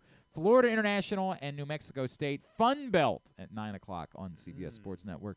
DC United takes on Austin FC at 8:30 on Apple TV. Everything else find at glennclarkradio.com, including AEW Dynamite at 8 on TBS. Non-sports-wise. I was looking at Tuesday. It is Wednesday, so a new episode of Survivor on CBS at 8. Celebrity Brian Baumgartner is going to be on Celebrity Jeopardy tonight on ABC. I love Brian Baumgartner, but I'm not going to watch that. On the $100,000 pyramid, Oscar from The Office is going to be on there. It's a big week for everybody that used to be on The Office, apparently. So is Jason Alexander and Rosie O'Donnell taking on each other? Sure. On the pyramid. Sure. This is what we've got. Nick Offerman's going to be on Seth Meyers tonight. Love me some Nick Offerman. Talk about his book. He's coming to the Lyric, I believe. Oh, so really? Ryan was supposed to be working on getting him, because one of the greatest moments of my career was when the last time I think he came to the Lyric, Nick Offerman called in. This is still in the throes of Parks and Rec at this point, and we spent the first. I was trying to come up with good shtick for him, and so I said, Nick, I'm not sure what the best way is to try to sell tickets to your show, but I feel like it wouldn't be a bad way if we took the first 90 seconds of this interview and I just had you list the names of meats. And he started giggling, that Nick Offerman giggle. Like, and I said, are you willing to do it? He said, yes. And he did. Like, Capicola. Head cheese. Wow. Like, it was just so wonderful. Adam Devine and Dwight Howard are going to be on Snake Oil tonight. Well, everybody knows they're with David package deal. And then on Netflix, Haunted Mansion is on Disney Plus. Comes to streaming, Haunted Mansion, for get ready for Halloween, of course. And then on Netflix, a new series about David Beckham. It's just called Beckham on Netflix. Just a behind-the-scenes look at kind of the career and life, really, of David Beckham. Okay. On Netflix. Sure. Very good. Very good. Thanks today to Ryan Ripken. Thanks also Peter Schmuck. We'll get all of it up in the greatest hits section of the Oh, my God. It's so good. tab at glennclarkradio.com. Tomorrow on the program, Mr. Lights Out himself, Sean Merriman, will join us. We'll talk to him about the Terps. We'll also talk about Kyle Van Noy, of course. He's out and doing Charger stuff still, Sean Merriman, so we'll get a sense of what Kyle Van Noy would have thought of Week 1 and what could still be coming. Also tomorrow, we'll kind of be doing a live book report. I got a lot of work to do. I didn't realize when I committed to this that I was dealing with. Hang on a second. Let me make sure I have the. Good thing you got a lot of time tonight. Yeah, right. Always. Sure. 364 pages. Huh. I'm about 100 in. Okay, I mean about 100 in on Rocket Men, John Eisenberg's book about the black quarterbacks who revolutionized pro football. So I'm going to try to finish that up today, but I also have other work I got to do. It's going to be awkward. But John Eisenberg will join us in studio tomorrow, and we will talk about Rocket Men. And I'm looking forward to that. Thanks to, and plus KZ will join us for picks tomorrow as well. Thanks to everybody at PressBox, all of our great sponsors and partners, including Live Casino and Hotel, the Maryland 5-Star, AJ Michaels, the Baltimore County Police Department, Royal Farms, Costas Inn, Superbook Sports, Harford County, your local Toyota dealer, and buyatoyota.com. Thanks to Griffin, at Griffin_Bass. Follow us, Twitter, Instagram, and TikTok, at Glenn Clark Radio. Have a great Wednesday evening. Go Loyola Soccer. Duke sucks.